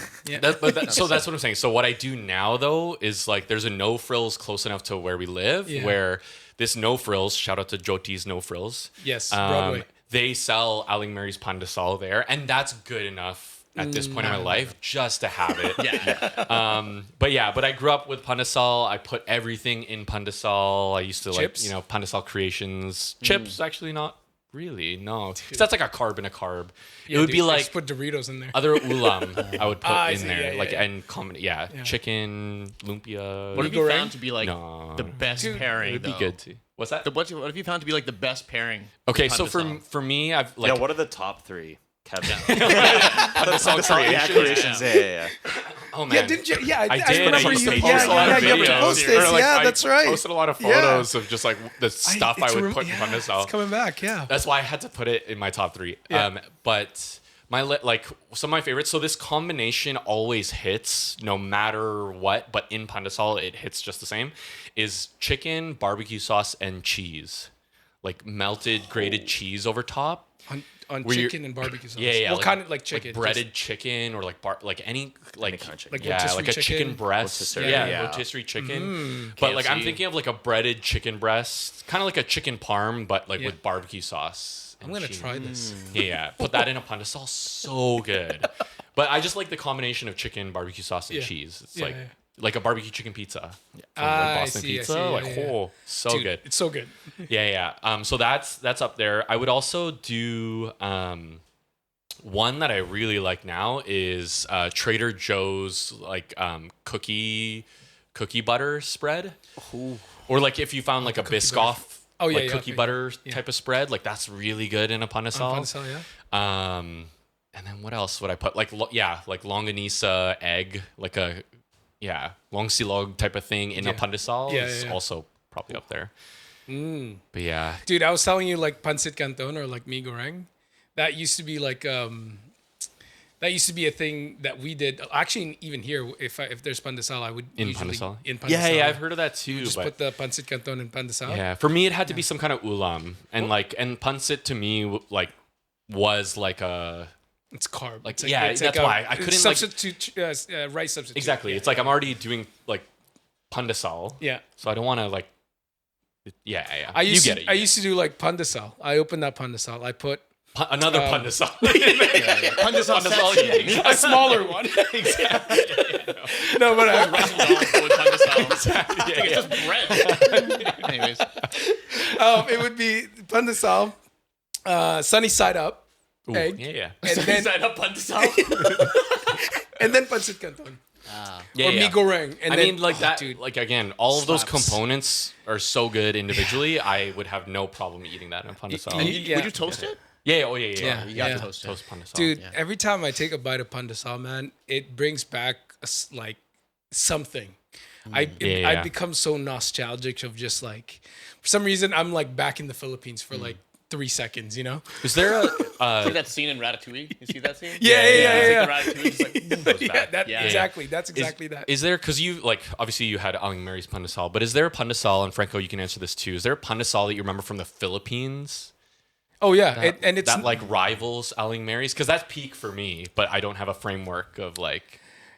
Aling Mary's pandesal for me is like. I think that, at least from my experience, I think that it's such a staple that any place will do. Honestly, like there isn't like a oh man this tita or like the sorry store has the. You have no pandesal preference. It's just as long as it's like Goldilocks, for example, is not good pandesal in my opinion. No, Sorry if you like it. It has to be from like someone's Aling house. Mary's, It has to be someone's house. Yeah. think But obviously here Aling Mary's is like legendary. Yeah. especially when it's like fresh and they put it in the brown paper bag. So good, and it used to be so cheap growing up. Yeah. It's like $2.50 per bag. Back in I don't remember Golden Crazy. City. There's usually a man on in a a bike, with a pandesal, and it's like fresh. There's always a guy for everything. Brown paper bag, but like the pandesal guy is the first guy in the morning. So he usually would he comes announce it like the Tahoe guy? No. So here's the difference. I don't know if you remember this, but Too many pandesal. syllables. Yeah. You can't call it No, out. they don't call it pandesal. They have a honk. Bread. It's like you hear like that's a pandesal it's guy. the tone. It's like the Morse code for bread. Yeah, something like and that. everyone knows that. Yeah, it's literally like a clown like nose honk. Like it's Nice. That was good. Kinda. Yeah. Kinda. That was pretty That's good. so funny. Yeah, and this guy is just biking along the like each street. He's just in and out like a grocery store, you know, like aisle like hopping. Yeah. Like usually the pandesal guy. And the difference between Philippines and Aling Mary's specifically, because yes, I only like Aling Mary's pandesal. Yeah. Here yeah. is it's like it's honestly like it's like Squirtle evolving. it just becomes bigger. Like In the Philippines? Aling Mary's pandesal It's pretty big, right? It's huge. Yeah. That's what like I also four see. pandesals in the Philippines. Oh shoot. Yeah. Yeah, Because it's like it's been normal to us. We just That's Yeah, why. no, That's my pandesal like, here benchmark. is so big that like when you go to the Philippines and you see Yeah, they a are pandesal, pretty small. it's small. Yeah. But they have different variations. At least when I went back in 2019, they have now cheese desal. Whereas cheese is baked inside. That's new. Yeah, that's new. Right. It's new. Yeah. Well, it's like Yeah. I feel like they're just trying to eliminate a step because like you're gonna put cheese inside there anyway, like the Eden cheese Let us or help whatever. you. I mean, I'm not mad at it. But it's a certain type of cheese. I want to be able It's to not put just my like- own cheese. I inside. don't know what cheese. It's usually Eden cheese. Yeah. You would emasculate me like Yeah. that. Let me put my own cheese in there, right? Like, Yeah, they have like cheese desal or like they have like different types of like they have like fillings like sometimes like coconut I've had- or like I've had those, pandan or whatever. but they are smaller. They're small, man. Aling Mary's is massive. Which Honestly, the first time I saw love it. like Aling Mary's, I was like, "What is that?" And my mom was like, "It's pandesal." I was like, "Really?" Like it's huge. Because it's like 4 pandesal is like you slice that in 4. Aling Mary's pandesal, that's like 1 pandesal in the Philippines. Yeah, so whole guy's it's out there. I need to get it's some massive, pandesal after this. know, Actually, right, dude. yeah. It's and every just time finished some. every time we go to Surrey or Guildford, it's one of those things where if we're gonna pass by Aling Mary's, You got to get a bag. you gotta get it. And I don't care if I have to wait in there for like 20 minutes for the new batch to come out. I will wait for it because it's just It's different It's when it's fresh out the oven. I never go to that area anymore. I used to be there, like again, Praise Team was there, and like Ball, all the YFC stuff was always at Don Bosco and Old GC. So I was there, like this is like my childhood, adolescence, and young adulthood. But I'm just never there anymore. Yeah, exactly. Actually. Me too. Yeah. So I haven't had that in Like quite some fresh. time. Yeah, but Fresh is How far is another- Aling Mary's from here? It's closed. But Yeah. depends on traffic. Yeah. Exactly. You know what else too? Like, when did you all like have like ube pandesal? I feel like that. Like, have you all had that? I have had it. Yeah. I think they had it Was that always a thing, or did that? I had it at was that born out of the Aling pandemic? Mary's also. I think I had it at Aling Mary's, but I think it might have been like Goldilocks. Your first pandesal? No, ube pandesal. Ube pandesal with the cheese inside. No, first time I had that was Aling Mary's. Right, I think I've But not tried like it there. fresh. Yeah. It's like the bag ones. Yeah. That's what. Yeah. Someone brought it out. It's alright. It's I don't even taste ube. I think it was just like purple pandesal. Yeah.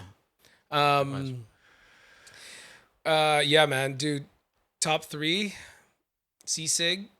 What was your second one? Lumpia and pandesal. Okay, pretty solid. Solid. Yeah. You can put sisig in the pandesal. I have before. Yeah. Oh, buddy, that's crazy. Yeah, dude. But I gotta eat that with Dinuguan rice. and pandesal is also really good. Oh, dude. Have you dipped your pandesal in coffee? Somewhere in my past, but like not enough. Again, I guess I didn't catch. Yeah. That was dude. Yeah, you should just I know it's a thing. I Yeah. remember my grandma. I used to goodness, actually man. growing up, one of the, like again vivid memories of like being a kid. Like my parents would they would just have a bowl of milk, just plain milk, and then like heat up or like toast pandesal, and then we would dip that pandesal in milk, just a bowl of milk. It was so good. Yeah. I haven't done that in That I forever. haven't tried. Yeah, no, it's good. It's good. Pandesal hits different. But I man. think that's the idea, like the coffee thing, like whatever, like similar type of dip it in your beverage. Yeah, it's like the breakfast. It's the first breakfast. Second breakfast is taho in the Philippines. Yeah. Getting into like Lord of the Rings here. Second breakfast. No, legit. It's like that's around like 7 a.m. That's when you hear the guy. The horn? No, taho. Taho. Yeah, taho. Oh no, sorry, the pandesal is a horn. The horn, yeah. And then there'll be a big break, maybe around siesta is this thing called binatog, which is corn. It's corn and coconut shreds. You remember binatog?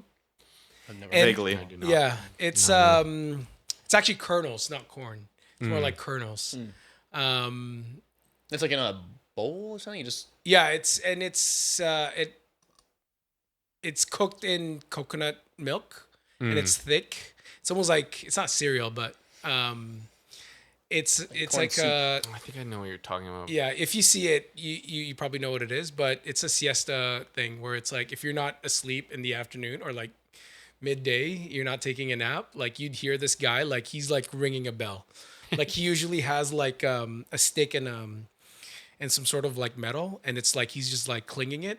And this is the binatog guy. This is like the and then there's after the pandesal guy, It's the schedule. the whole guy, the schedule. yeah, legit. Horn It is just guy, called, and they all have different tones. they have different tones. Sounds. And then after that guy, there's the fishball people now. Yeah, I remember Fish that. balls. Yeah. Fish balls and ice. Dirty favorite. ice cream. Kikiam, or like what's that other one? Scramble. Wait, what's Quick. Quack. Yeah. The quail eggs. Oh. Yeah, the orange kikiam, yellow though? one. Kikiam is fish cake. Oh, okay. Or Chinese fish sausage or something like that, I think is what it is. Yeah, and then after that is the barbecue stands, but you have to go to that. And then the last one is balot. So And when they you get hear covered balot, throughout that the day. means it's like It's nighttime. It's like nighttime, deep like- in the night. yeah. Yeah. it's time to go to sleep. What's the sound for blood? Balot. Are you really joking me? No, we're not. No, it's really that. It's really that. Is that being like a drum or something? No. It's something cool? All right. It's taho and balot. Like that's the day and night. That's like the yin and yang of Filipino snacks. Like, one It during is the actually, day, yeah. one Yin during and the day, yang one of at night. Filipino snack. It's true. It's true. One comes out during the day, one comes out during the night. You know, that's what I remember in the Philippines, at least. Like that's the kind of snack the snack schedule. Yeah, and I do crave that, and I don't even think they sell balut here anymore. Have you had balut? I feel like as a kid, Really? I vaguely, I don't know. I can't remember. Like, again, like my memories of the Philippines are so spotty. I've never had it here. Oh, yeah. I was gonna ask if you had it here. No. I feel like I would have remembered that for sure. Would you try balut though, right now, Right now, knowing what balut is? I think I would. I'd try it one. Like I try most things. Oh, once. surprise. Do it. Ready. Because Mark said he doesn't want to try balut. It's not a good Which is surprise. fair. I don't fault anyone. That is for- why we'll have it I recorded. witnessed, Yeah. I witnessed my Tito eat bullet, and I was like, nah. No Yeah, I'd thanks. be curious. like the crunch? There's no crunch, which is well, I mean, depends on how late it is in terms of that's what I mean. the fertilization of the egg. But Goodness. I remember the last time I had balut, it was like it's like instant balut, where it's like in instant balut. You add like water in in a the bag? mix or something. Hot water. No, legit, you microwave it. Yeah. But don't ever microwave balut for more than 3. Because it turns into a real chicken. No, it explodes. Egg incubator. That's crazy, man. It comes Like out. a It's like chicken just like comes out the rotisserie microwave. chicken. Oh shoot! You cooked it too long.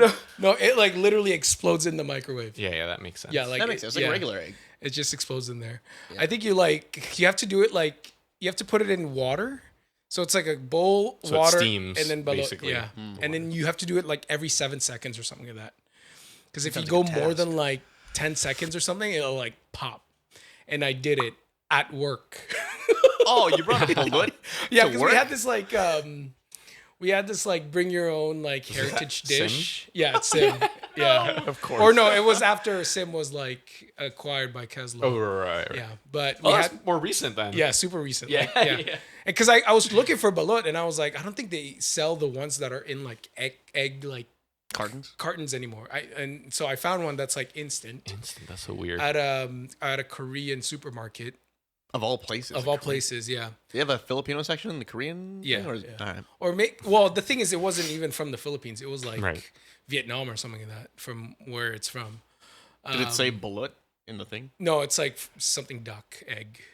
And you knew it was that. It's balut. Yeah, Yeah, it's yeah. essentially balut. Yeah. What color was the egg? But yeah, it was just in a plastic wrapper that's like vacuum sealed, and then I brought it to work because everyone's like, "Oh yeah," like I was like, "This is a Filipino staple dish." Yeah. Everyone tries it, Delicacy. and then nobody finished it, and there was me that's just like, Oh, this there's some people who tastes tried so-" it. Yeah, they hated it. Fair. Yeah. Fair. And to me, I was like, at least they tried it. Yeah, At least they tried it because they're more Filipino than I am. I mean, the more the they took out the eggshell and then they start seeing feathers and they're like, oh my god, what is this? Yeah, it was a fun watch and I was just like eating it like it's chips or something. It's amazing. Did you like it though? Oh, I love balut, man. Yeah. Okay. Yeah. Like Cool. but as a kid though, you're not supposed to eat too much. I think it's because the Filipino titos and titas want more. That's the Wow. They say that's bad for you. Yeah, They say yeah, it's yeah, bad yeah. for them. It's like I'm like 7. But apparently it's like high in cholesterol or something like that. But which every not Filipino dish Yeah. is not good for Yeah. cholesterol. Oh, exactly, right? You're just asking for gout. Yeah, dude. Oh man. Yeah, I'm looking for, if you guys know something or somewhere, let me know because I want to try. I want to like cook it myself or like steam it myself and then because I remember one of my friend's moms used to like cater and balut is like one of the things that she like served. Yeah. And she would just have like this like deep like bowl. Yeah. Or like what's that thing? Like where you like boil pasta. What do you call Like a that? strainer? like that Pot, yeah. I thought it was like a better word. like I thought there was like special a deep thing. dish. Like I'm you like, know, what? I thought it- yeah. What could he be talking That's about? why I said thought it was like strainer first. I'm like, there's no way he means pot. Yeah, there's no shot. Okay, what's he the word would've for got to- pot? Is there a word for pot in Tagalog? Yeah. What do we use in the Philippines as Pot. pot? Caldero, diba? It's like caldero or something. Caldero, I think, is more of a wok. Oh yeah. Right? Yeah. Compared to a jog. Yes. Anyway, yeah, pot. Dude, what is that word?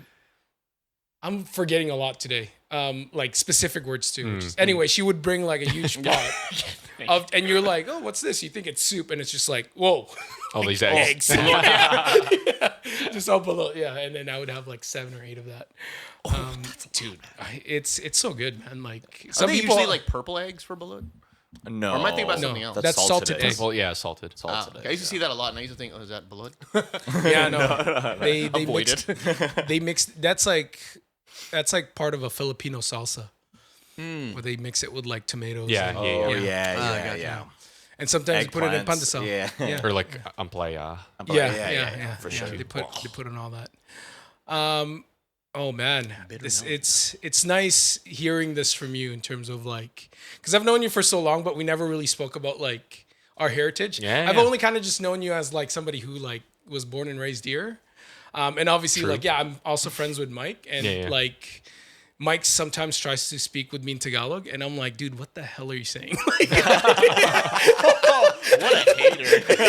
Right? He's trying. The guy is trying. Yeah. Just like, that's what I heard first. This started with he's trying.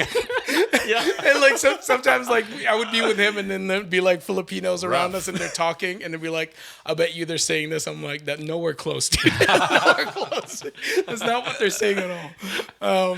But like so to me it's like I've always kind of just pictured it as like I said, like that HR video in my head where it's like, oh, I wonder if they grew up kind of like this, being here. Because for me, like when I moved here and going into high school, one of the reasons I didn't want to be Filipino is exactly because of that. Because like there's that like that insecurity, you might get bullied or whatnot. I tried to like get rid of my accent as much as possible. I didn't like admitting I was an ESL, that kind of stuff. It's a whole different mindset that I had to put myself in, which is and then like meeting someone like you, it's like, oh yeah, no big deal. I'm kind of like him. Like, I grew up in Canada, right?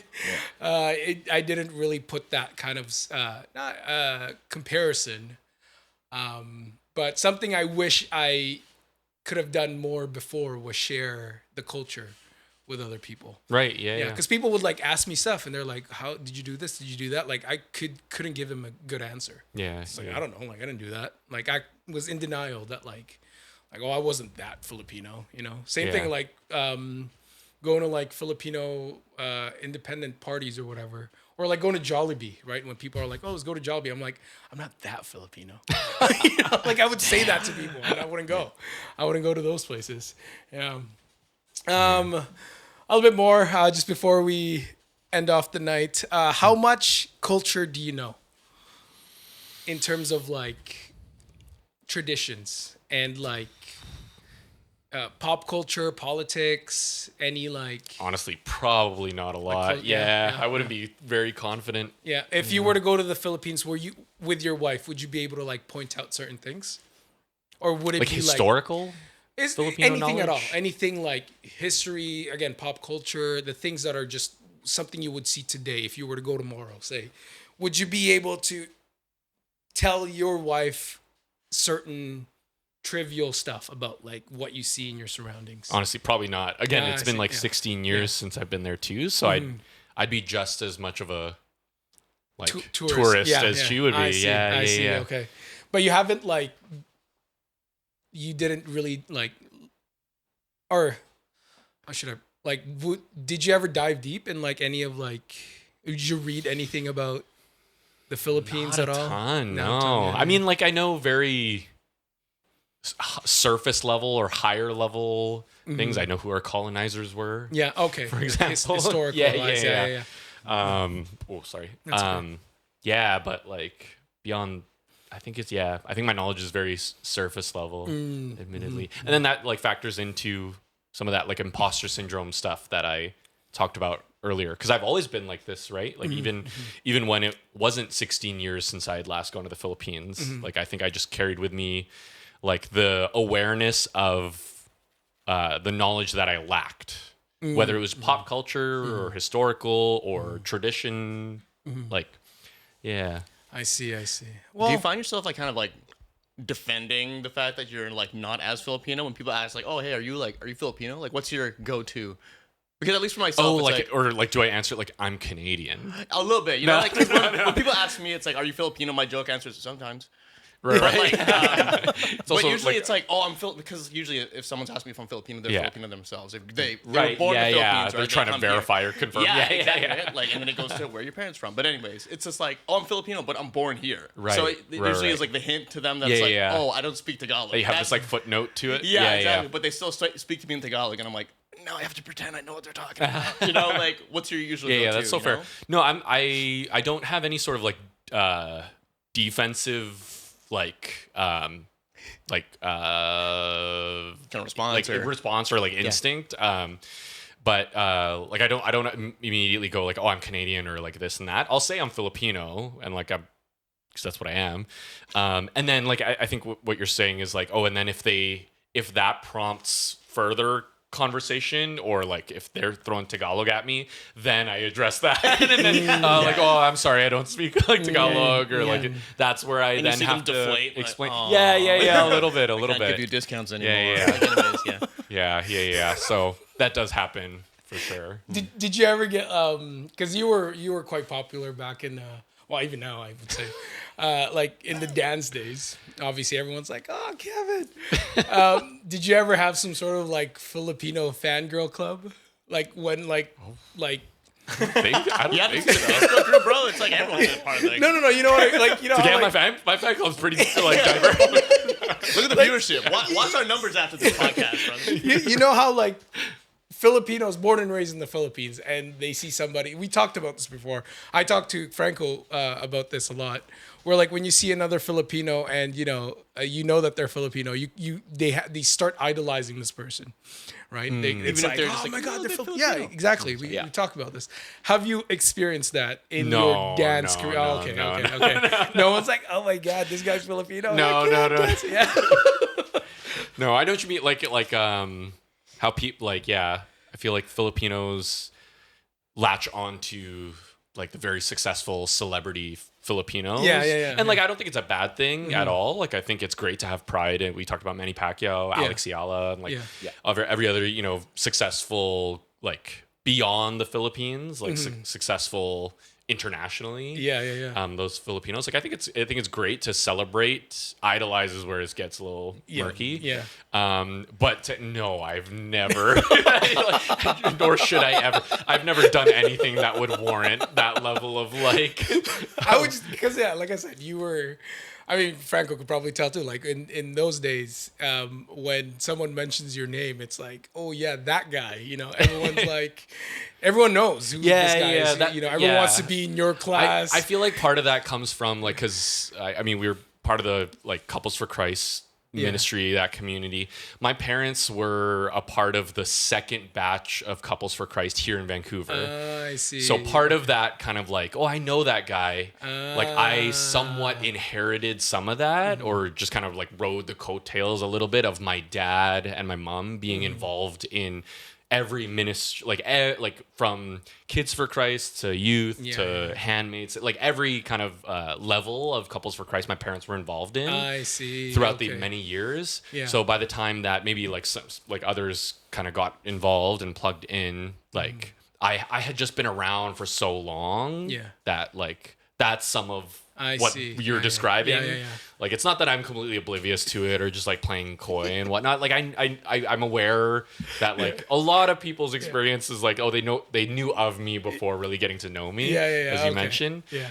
But no, it's not because of like anything I've done or whatnot. A lot of it is just like, oh, I've just been around a long time. Yeah. And in many circles. So. Makes sense. Yeah. No, because there were some people in Praise Team before would be like, oh, I'm in Kevin Loxton's class, and I'm like, okay, I know Franco. Do you know Franco? Yeah.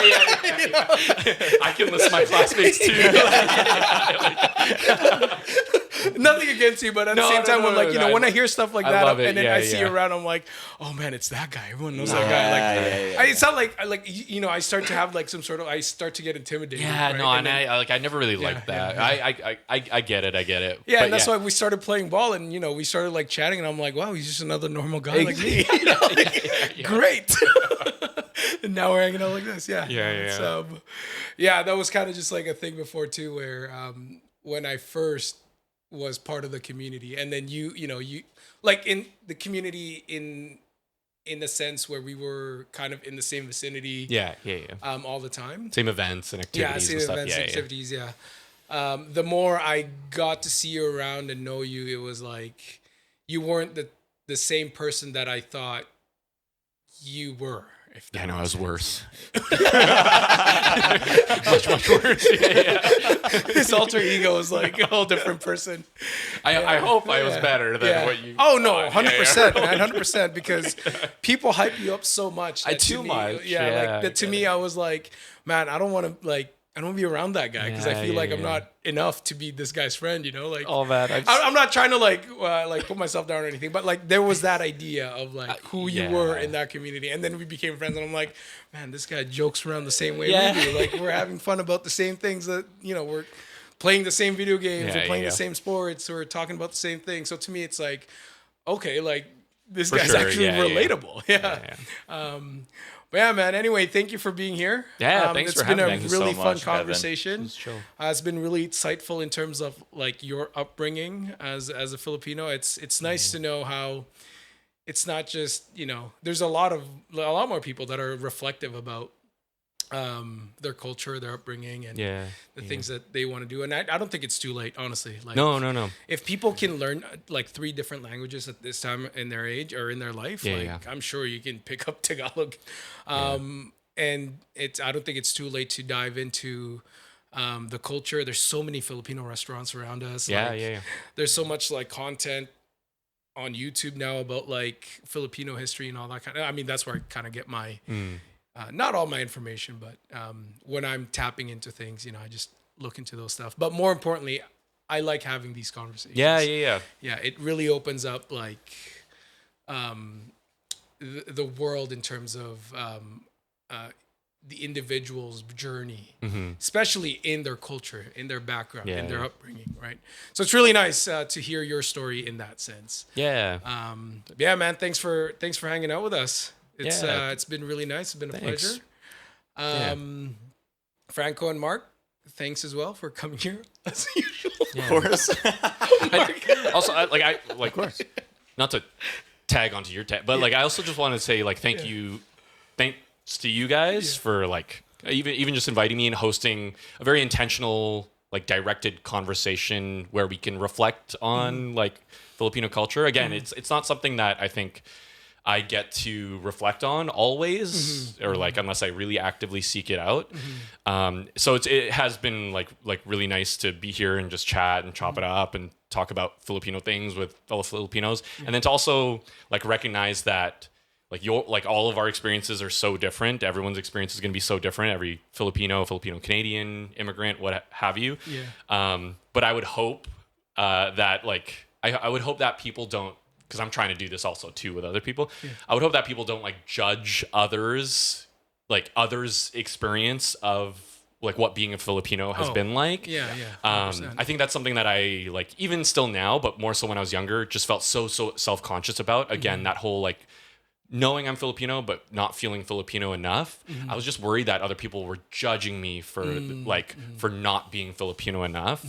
So I didn't feel that here for sure. So I just want to thank you guys for kind of having a space where it's just felt really like great to share and and do all of that. And if anyone's listening or watching, just like everybody that's Filipino is Filipino, whether you're half or an immigrant or you're born there or you haven't been there since 2010. Like it's okay. And okay, you know, whatever your journey is in recapturing your Filipino identity, I think is like awesome.